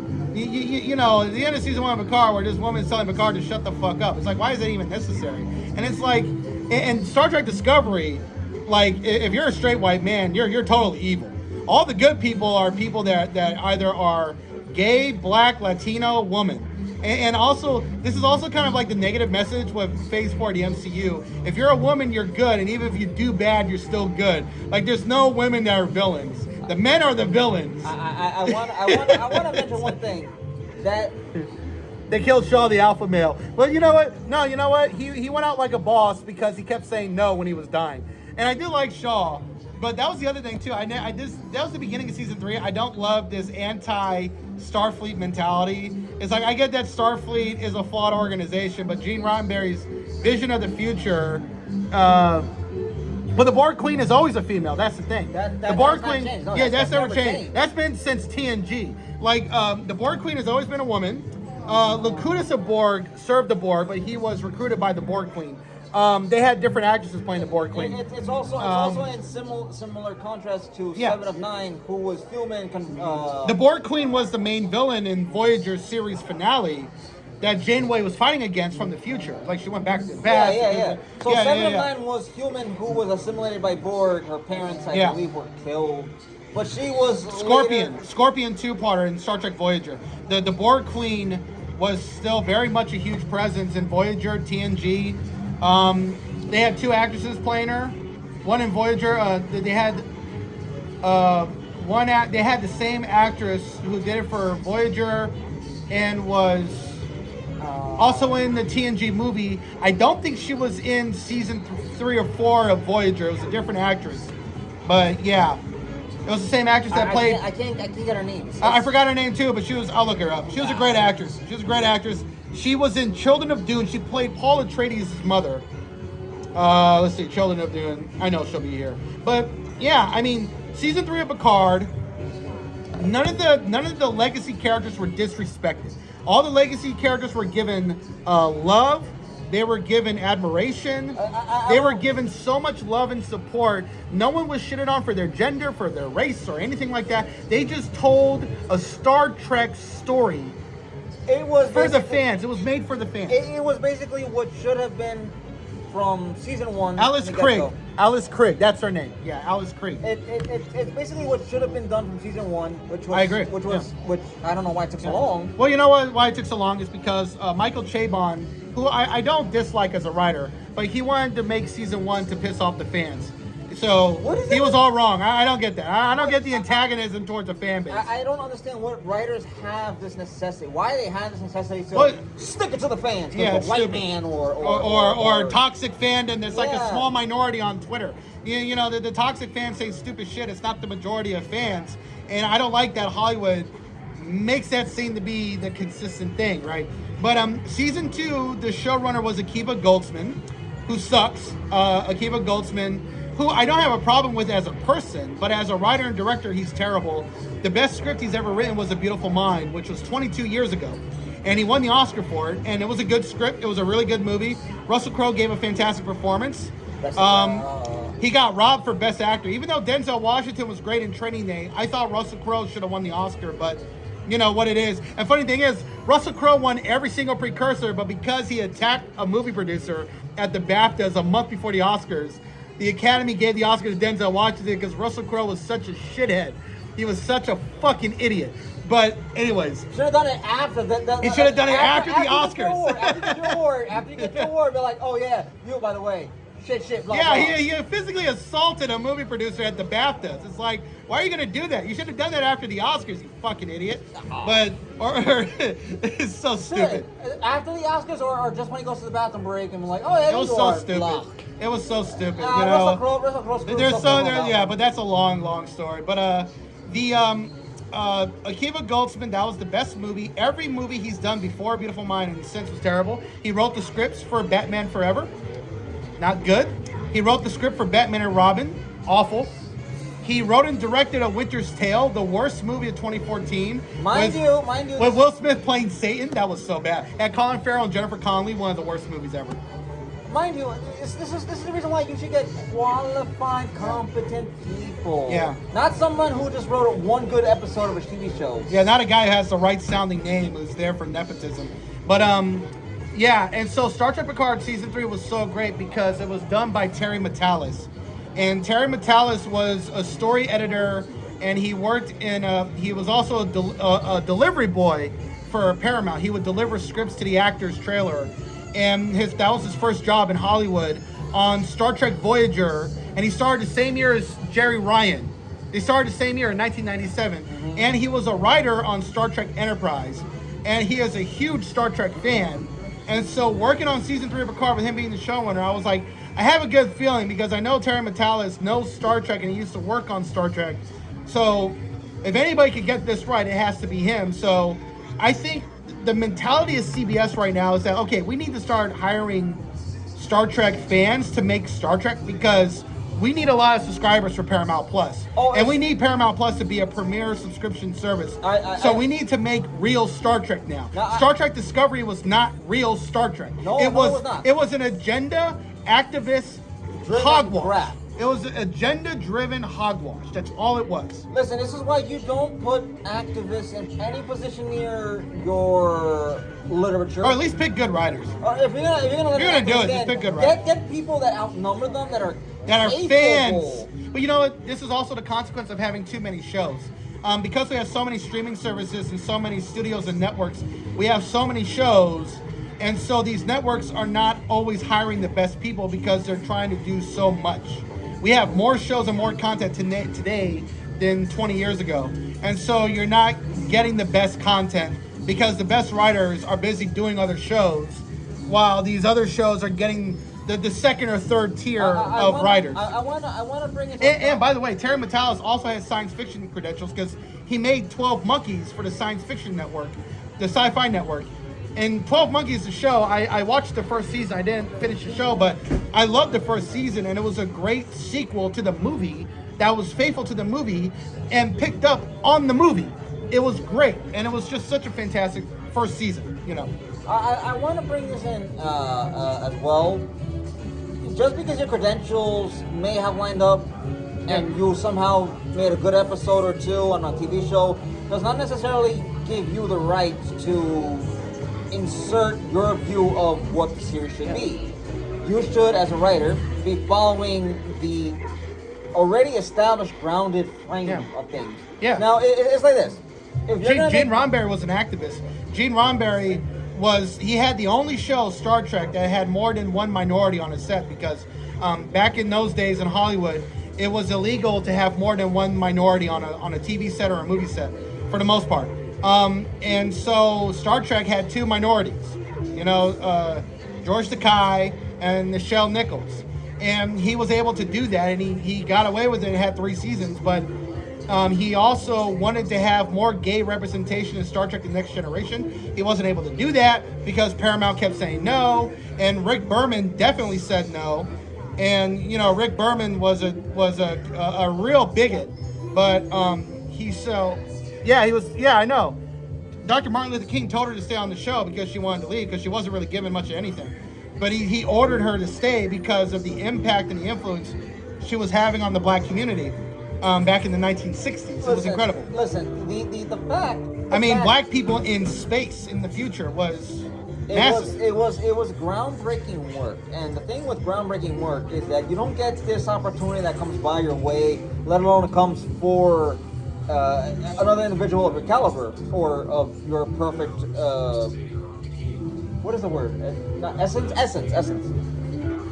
The fact that she stayed on, even though she was asked, despite wanting to leave, really led to a groundbreaking impact overall in the future.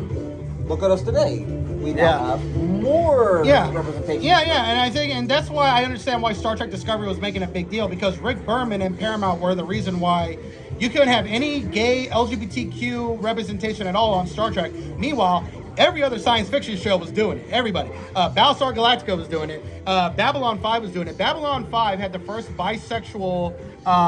James McNair, who died in the challenge. Lieutenant Horry. Yeah, that's true.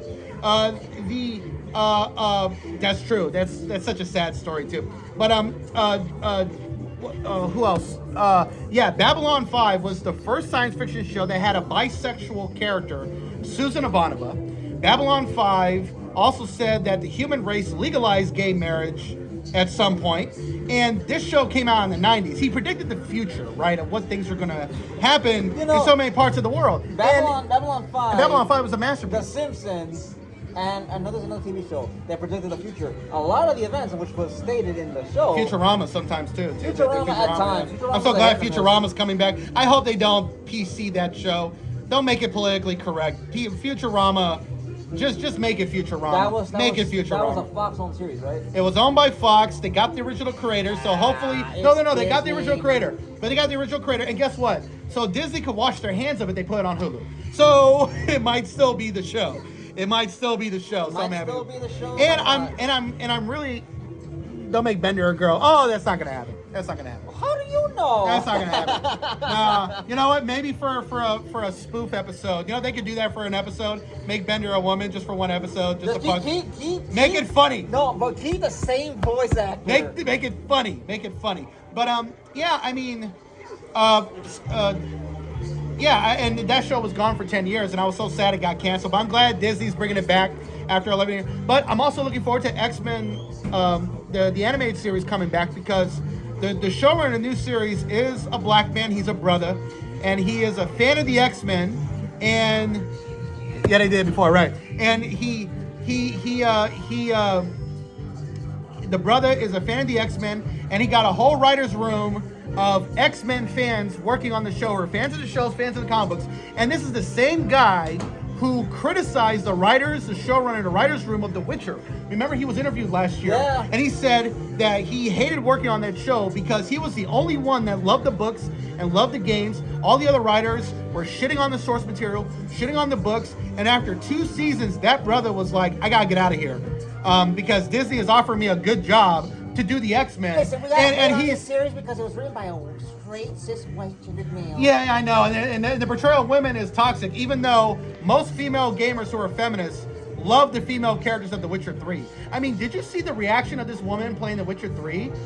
I forgot this woman's name. I subscribed to her channel, but she was playing The Witcher, and the introduction of Yennefer blew her fucking mind. She loved it. She was like, this is a hot fucking woman who was butt naked in her man's room and not giving a fuck.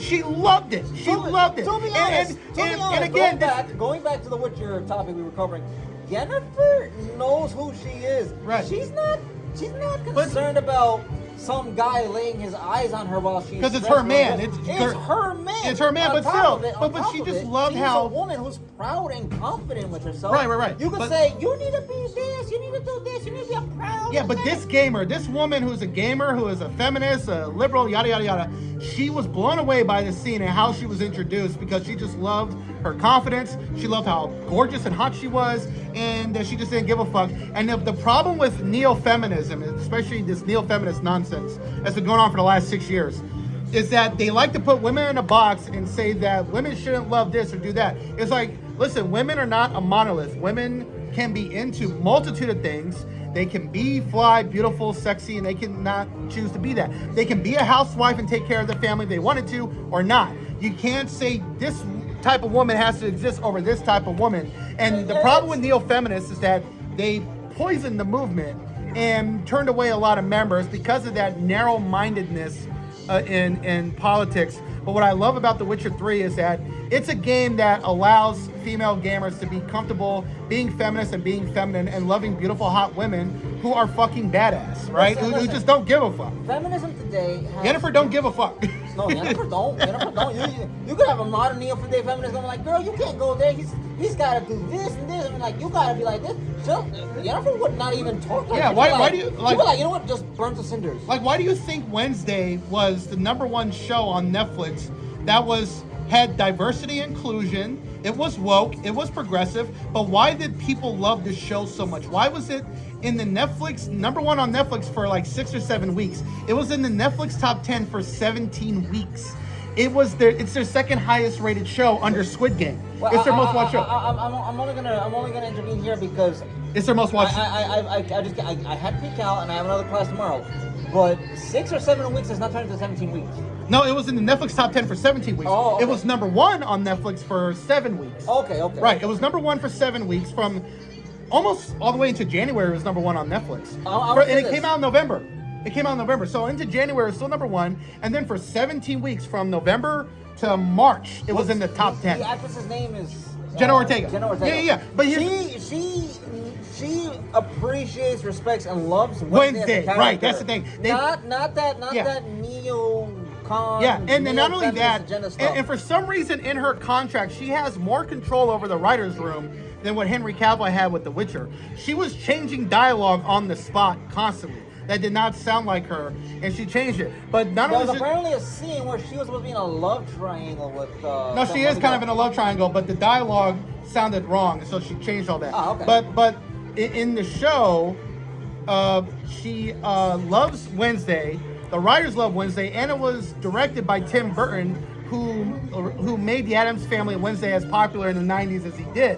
So again, Wednesday did everything. They checked all their boxes, but they were faithful to the character. Wednesday is a beautiful, feminine woman, young girl, and she doesn't give a fuck. Like, she gives zero fucks. And the dialogue is the most politically incorrect show in terms of dialogue ever said. It's insane, and it was a huge hit for Netflix. So, Hollywood, woke Hollywood, whatever, can check their boxes and still make a great show. Listen, There's no excuse with I'm The going to tell you Witcher. this right now. Because Wednesday, as one of maybe 4 or 5 examples that I want to use, Wednesday had not only checked the boxes, done the series justice, kept it right, completed it, fulfilled it, stuck to the material, stuck to the framework. It proved woke Hollywood wrong in so many ways. That you don't need to hate men in your show. You don't need to be toxic to your fans.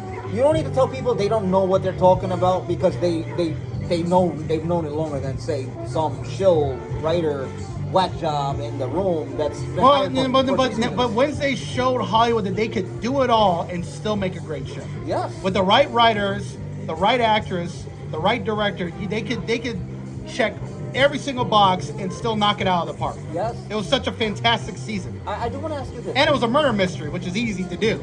Oh, murder It's mystery? arguably the easiest thing to pull off. Murder on the Orient, for instance, is a really nice film.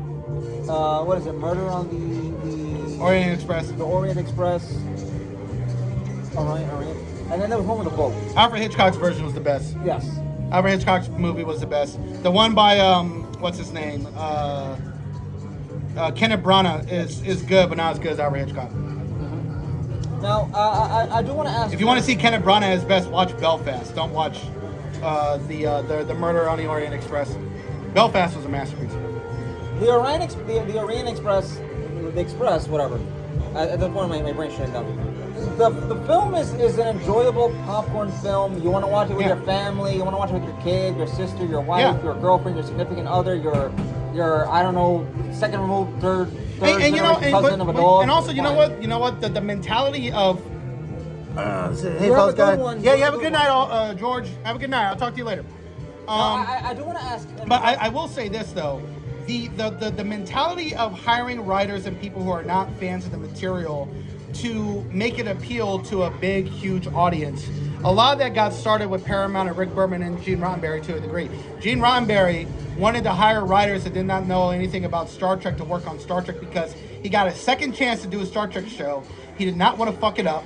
So he wanted Star Trek The Next Generation to appeal to a huge audience and not just Star Trek fans and Trekkies and Trekkers.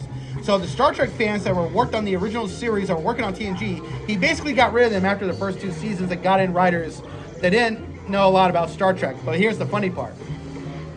This is where they got lucky, and Star Trek fans got lucky. Michael Piller pretended to not know anything about Star Trek. He completely gamed the system. When he was hired to be a writer for Star Trek The Next Generation, he pretended not to know anything about Star Trek. He didn't know anything. And then he became the main showrunner of Star Trek The Next Generation. And he was like, okay, this is what we do. And that's when he connected everything. He made the stories better. He made the writing better. He connected to the original series, but while doing all this new stuff and creating new aliens and creatures. And he created DS9, which ended up being a masterpiece. He co-created Star Trek Voyager, which also ended up being great. But here's the thing. He was the first Star Trek writer to create Star Trek canon. He created Star Trek canon because Gene Roddenberry was not obsessed with canon. He didn't care about it. With the original Star Trek, he did something, established something, and then contradicted the next episode. He just wasn't obsessed with it. It wasn't a big deal for him. Michael Piller was the one that made Star Trek canon. He had whole binders of knowledge and all the planets and all the aliens and all the connectedness and who was related to who, the families, the aliens, the species, the planets, the Dominion, everything. He had binders. I wish, he died sadly young at 54 in 2005. Unfortunately for the Star Trek community, we lost a pillar, a real pillar of the whole franchise. A great pioneer and a great visionary. Yeah, he was a great visionary, and he left Star Trek after DS9 ended because he got sick and tired of Rick Berman. Rick Berman basically chased him away, and Rick Berman got a really big ego by the early 2000s because he felt he wasn't getting credit for the work he was doing as an artist. But the thing is that he wasn't an artist, he was a businessman. As a writer, he was shit. And when he became a writer, started focusing on writing for Star Trek Enterprise and for Star Trek Nemesis, it was awful because he had no fucking talent whatsoever. Listen, I'm gonna agree there. The only thing I will disagree was, and that's what led to the burnout. That's what I was gonna disagree with. But anyways, 20 years ago, that was a big burnout. Listen, when you do something for 20 years and you think you're great at it, but it's not you, it's everyone around you. You should probably get into your thick skull by now. He made smart business decisions that led to great episodes. Like when Ira Steven Beyer was doing a vacation episode for Picard, to where he was going to Risa, which is a vacation planet and a pleasure planet. The vacation pleasure planet that in Star Wars, it's not that one that they had from episode. Star Trek's planet's called Risa. Yeah. And Star Wars, you had a few of them. A few. The one that they showed in Star Wars on Last Jedi? What was Rian Johnson? The Last Jedi. Last Jedi. The one that they had Last Jedi, that's not it. That's a gambling planet. It's a gambling planet, yeah. You could literally have gone to freaking Nalhutta. Yeah. You could literally have gone to Nalhutta. It would have been the same thing. But Gene Roddenberry, Ira Steven Beyer told him the episode he wanted to do, and Gene Roddenberry's like, oh, you're going to Risa. Oh, so we should have men and women kissing and holding each other and going in the background and implying that there's an orgy going on the planet of Risa. And then Ira Steven Beyer walked out of the room and he's like, oh my God, what do I do? Paramount's never going to agree to men and women, same-sex kissing each other, whatever else. What am I going to do? And so he went to Rick Berman And he told Rick Berman what Gene Roddenberry told him to do, and then Rick Berman told him, "Oh, forget about all that shit. Don't focus on that. Just get the captain laid. Just get Picard laid, and that's it. Just do that." Listen, And it was a great episode. Yes, I will not disagree. I was a 10 out of 10 of an episode. Yeah, I mean, Rick Berman was not. He knew that Paramount was never going to agree to something like that on network TV because there was no HBO at the time, there was no Showtime at the time, there was no nothing. And on top of that, a lot of rules that are currently in place that allow such content to be on were not existent. In 1980s, right? Yeah. The 90s is when you saw network TV starting to have a little bit more adult content. But Yep. those were like cop dramas and police procedurals. Yeah. It wasn't science fiction for the most part. No. And the thing with a lot of language that's allowed on television nowadays is thanks to George Carlin. George Carlin is a pioneer, a great terms of comedy, of comedy, and not only that, very insightful and ahead of his time, very much ahead of his time. But a lot of these rules that which allowed great episodes to be released on TV were not present. So Yeah. we have that unfortunately. Yeah, Now- and I would say that, now going back to the original point, because of Gene Roddenberry and Rick Berman, they became reluctant to hire Star Trek fans to write Star Trek. And especially in the Enterprise era, if you were a writer's room and you said you're a huge fan of Star Trek, they would get rid of you. They would basically fire you. By the end of the season. I don't understand why. That's changing now because they hired a real Star Trek fan to work on Star Trek Strange New Worlds, which is Henry Alonso Meyer. And last summer he said, I just wanted to go back to Star Trek. I just wanted to make real Star Trek. That's all I wanted to do. And I'm like, wow, I'm shocked they gave this guy the job. And he's still working on the show. And then you got Terry Matalas in charge of Star Trek Picard, who is a Star Trek fan who used to work on old Star Trek. And, wow. Like, it's infuriating. CBS is the only company, that is allowing fans to work on these IPs. Meanwhile, you have Disney, Marvel, you have Amazon, you have HBO, and all that crap. Where if you're a fan, they don't want you. Yeah, and Star Trek Enterprise was terrible because of Rick Berman being juvenile, putting all this sexual content and stuff, and it was all this like partial nudity and stuff. Listen, it was just it was so terrible The guy had and a so desire. bad. The guy had a desire to see some boobs, some tits, some ass. It was terrible. And- It was terrible. Like, you shouldn't be sexualizing Vulcans. And the actress who played the Vulcan who played T'Pol thought it was terrible too. It's like no one's gonna buy this. If everyone's gonna know your writing is bad when you're using tits and ass And to not try only- and not attract only a that- viewer. Not only that. I'm gonna say this. Vulcans, as far as I remember from watching all of the Star Trek shows with my mother, Vulcans were not sexually creatures. They weren't to that extent. They weren't. No, they're it's every 7 years. That's when they Every really made it. 7 It's like every years. 7 years. Every 7 years. But again, I prove my point. They're not sexual creatures. Right. Meanwhile, you have a TV show dedicated to Vulcans being sexual. Well, the Vulcans are sexual creatures, but they very much repress their emotions, and they keep things on a 7-year time frame, unless they're already like married and mated, and then it's different. Like I love the relationship between Spock and his wife in Strange New World season 1. The actress who plays her is so great and such a breath of fresh air in comparison to Star Trek. Like she's Vulcan, but she's sassy in a way that's just so great. I loved it. And season 2, the Doctor on the Enterprise might end up getting some, which fits because he's a human. So humans still have sex in the future of Star Trek. Humans by nature are creatures of sin and lust. Yeah, creatures of habit. Creatures of habit is the nice way Right. to frame it. Human beings are still human beings in Star Trek, but it's like they got over their bigotry, their sexism, their racism, but they still have relationships, they still date, they still get married, have kids, and whatever else. It's like, and it's also a future where humanity is getting less and less religious as well. Some humans still believe in God, but it's like religion is not the division anymore. It doesn't divide anybody. And they're not anti-religious too. They still allow other species of different religions and cultures into Starfleet because of infinite diversity and infinite combination. Now, I want to say this. Whether religion is an aspect of story, of convenience, or of well, just trying to say it's the root cause of problems, you can do series justice. And you can respect a religion regardless if you are in favor or opposed. Yeah, like J. Michael Straczynski, I think is an atheist, and he had one of the best episodes about religion, where on Babylon 5, the different aliens from different planets were, it was a day of sharing their religion and culture and their beliefs on their planets. And then,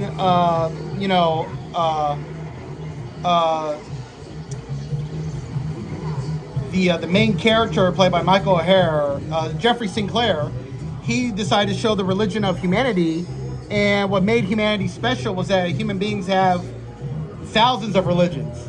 And so he decided to share humanity's religions and cultures to all the aliens, and he had a whole line of religious people and people who are in non-religious beliefs and religious beliefs. And it was like, this man is a Christian, this man is a Catholic, this man is an atheist, this man is Muslim, this man is Hindu, this man is a Buddhist. And it was like a long line, this woman is a nun who was a part of Catholics. And this is it was great. It was just such a wonderful ending to a great episode. It was amazing. Now, I want to touch up on this the best you can do. I want to touch up on this before we even hit 2 hours of mark. We're going over time. We got to end this. We're gonna end this, but I want to touch up on the subject real quick. The controversy that's arisen with Netflix, because I wanted to bring Netflix into this before we signed off.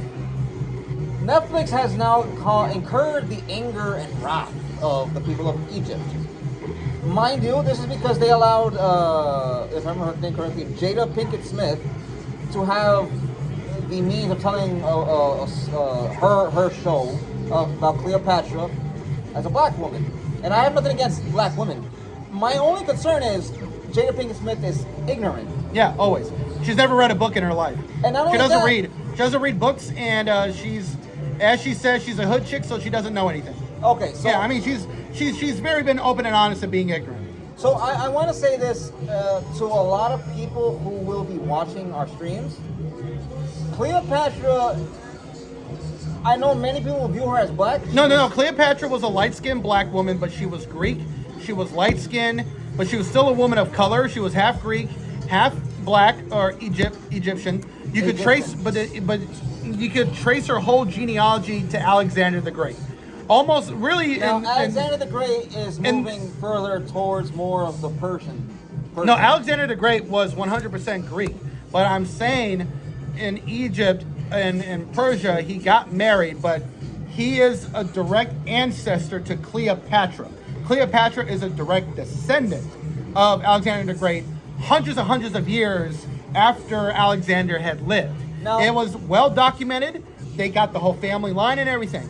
But according to historians and according to archaeologists that have recreated her based on her mummy, which is still intoned, it's still there, right? They still got the mummy version of Cleopatra. She was a light-skinned black woman. That's what she was. She was light-skinned. So Netflix making her black, yeah, it's stupid as hell. They're doing diversity. They're doing controversial stuff to get viewers. And Jada Pinkett Smith is ignorant and she doesn't know shit. And people from Egypt are pointing out that, yeah, Cleopatra did not look black. The most accurate depiction of Cleopatra, actually, was the actress that they got from Morocco, which is a country in Africa. I forgot the actress's name. She was in Rome. Great fucking actress. She was also in Hannah. She played a mother of one of Hannah's friends. She was probably the most accurate looking actress they ever casted to play Cleopatra. She also was almost as short as Cleopatra in real life, because according to historians, Cleopatra wasn't like super tall. And so they picked an actress that was like almost good in height. And the actress's name, let me look her up. Come on. Almost there. Where the fuck is she? It's funny how they have everyone that's not of importance. Holy shit. And she was like in she wasn't in every episode. But she was in like a good portion of season 1. Good portion. She was in the second half of season 2. That's what I was gonna say. She was in season 2 as well. Like, what do you got it. Okay. It's Lindsay Marshall. Lindsay Marshall. Yeah, she's Moroccan. Like a Pokimane. Like Pokimane is Moroccan. she's basically African. That's what Pokimane is. But Pokimane is of a lighter complexion. Are we talking about Pokimane, The gamer, yeah. Yeah, that's what Cleopatra would look like, basically.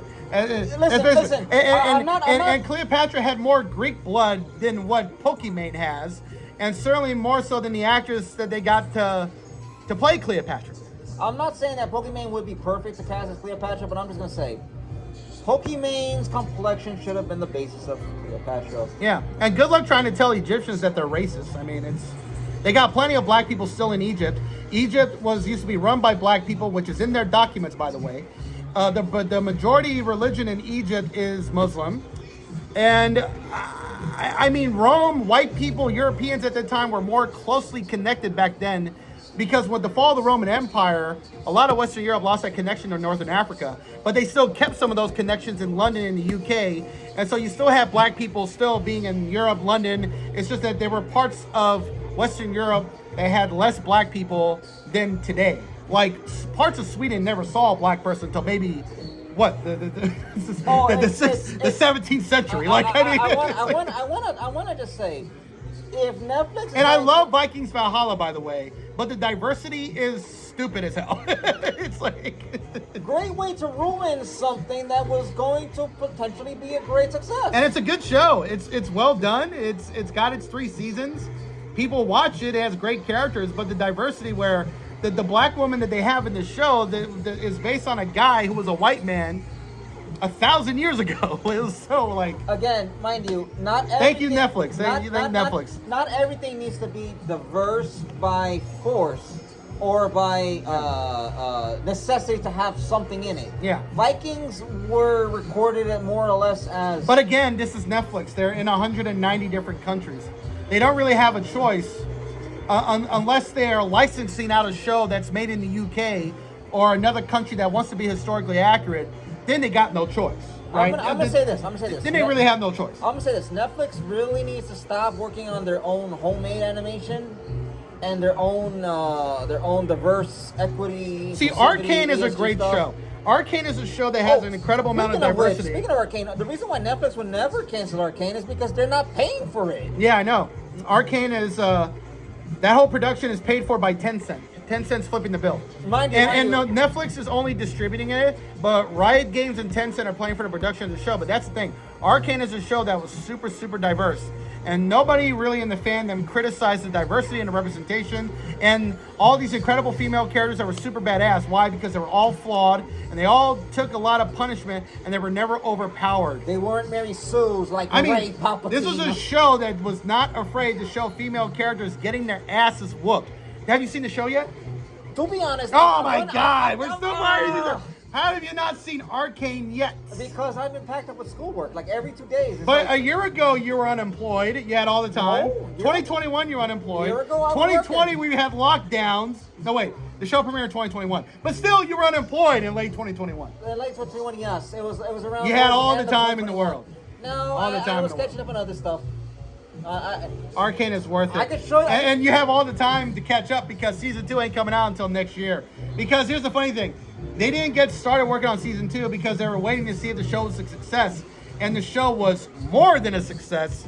So now they're on episode 3 right now, working on season 2. So season 2 ain't coming out until like 2024, man. Listen, I'll catch up on it. Most likely. I'm gonna be pushing 40 by the time the show comes out. I'm 35. I'm gonna be 36 this Friday. This Friday's my birthday. I'm gonna be 36 years old. You gotta come over here and have liquor then. Right. By the time. Bar hopping. Yeah. By the time season 2 premieres, I'm gonna be pushing 40. Listen, all I'm gonna say is I can wait long because I waited 13 years for Avatar 2. All I'm gonna say is that Netflix needs to step up their game when it comes to the area of anime. What they need to do is they Their need anime to start... is mostly great. It's the adaptations that suck. No, no. The adaptations are terrible. I'm not talking over the ever advocating for a live adaptation about an anime. What I'm saying is that Netflix needs to put in more money to secure the rights to stream anime. There are No, they have. They put so much budget into that.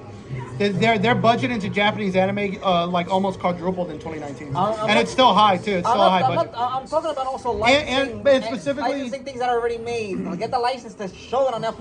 No. But it's also they do make animes that they're also paying for themselves. But what I'm saying is that it's their budget to license and to pay for budgets. But Netflix, when they lost 1 million subscribers, they canceled animation. They didn't cancel the Japanese anime. The Japanese anime they had to keep because they know that's the audience that started to grow Netflix back in 2009 and 2010, where you could stream anime back then that cost $150 an image anime. Meanwhile, you could just stream it at the time for $7 in 2009. Anime that cost a whole 26 episodes, $150. Who the fuck had that money back then? No, something like $7 back then was a lot. Now, I want someone to mention this.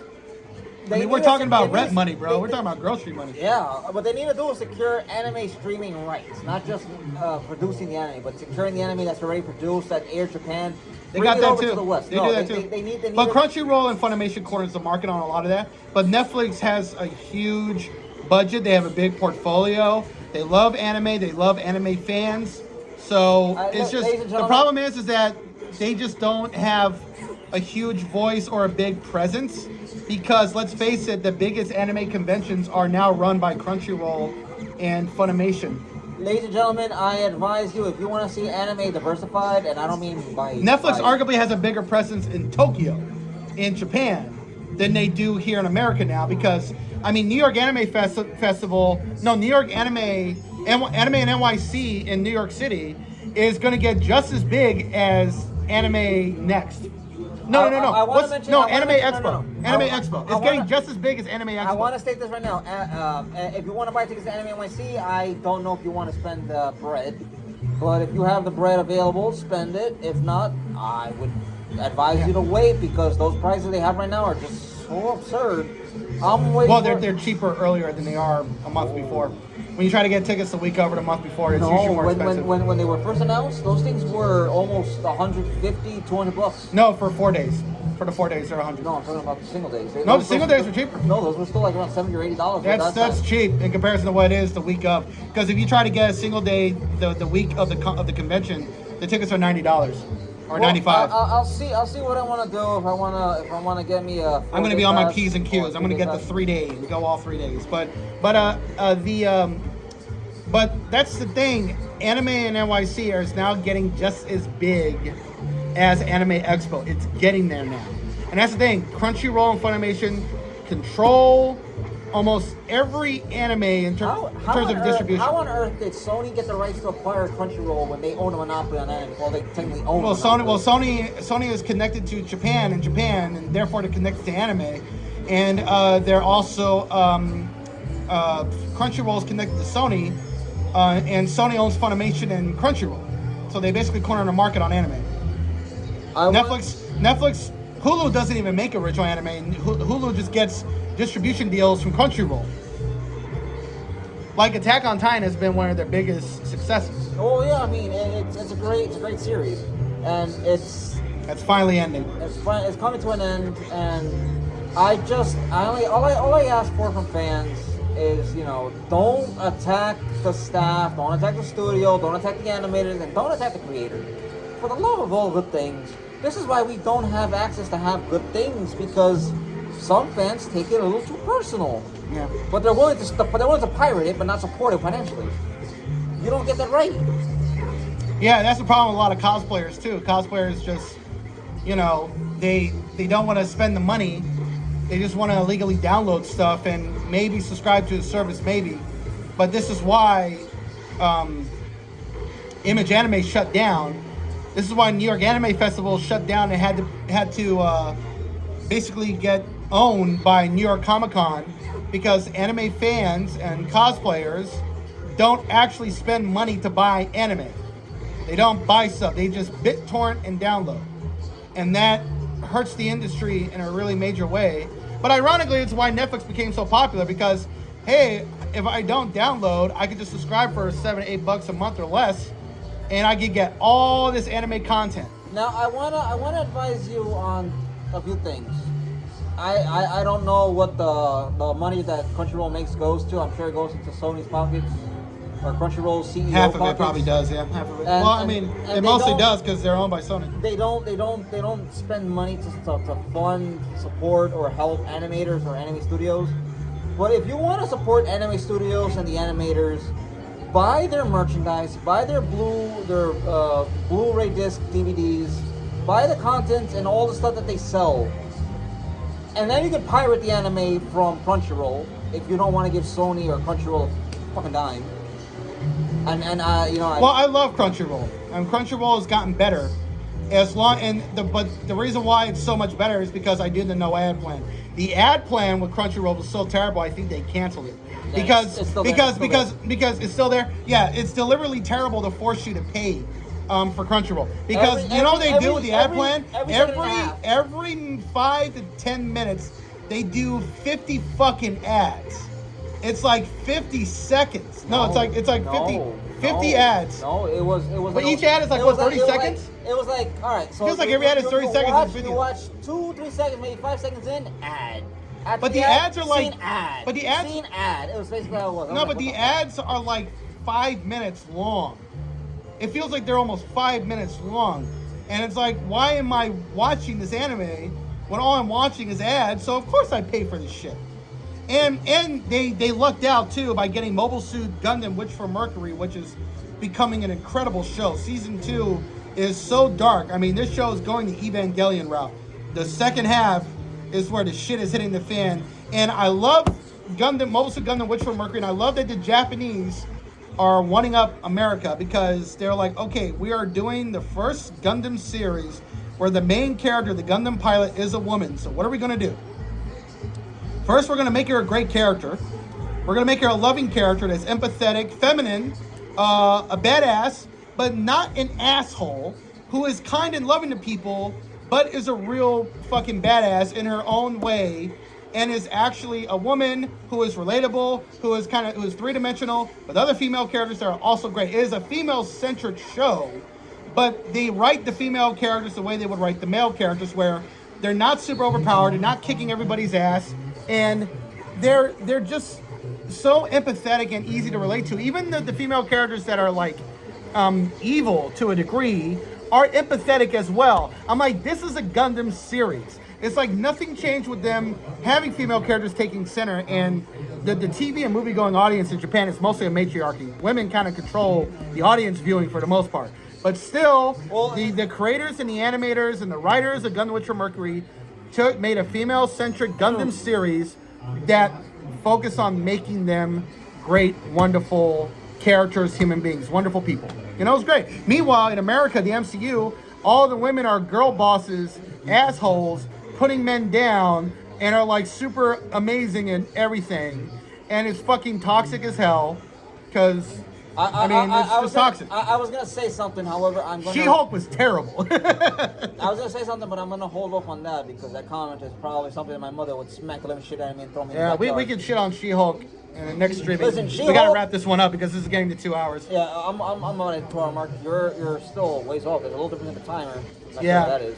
But all right, ladies and gentlemen, We're gonna wrap this up. my final thoughts. You know, with everything that we've covered, there's so much more happening. There's so much more to come and to speak about.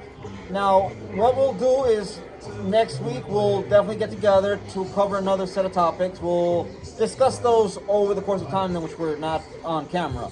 Now, I do want to say one thing. Want to thank you for staying with us while we speak nerd topics here. We speak about The Witcher, Netflix, Star Wars, Star Trek. What else do we speak of? We talked about Star Wars, Star Trek, We did bring up wokeism, Disney. The Witcher. We talked about anime. Yeah. And I wanna say thank you for staying with us this long. Thank you for enduring our conversation. If there's anything you agree or disagree with, please list it down in the comments below. If there's something you would like us to bring up, discuss, or even explore, bring it down in the comments below. This is Tejima, and this is Brian J from Brian J's Nerd Talk. Yeah, Brian J's Nerd Talk. You guys have a great night, and we'll talk to y'all later. Take care, guys.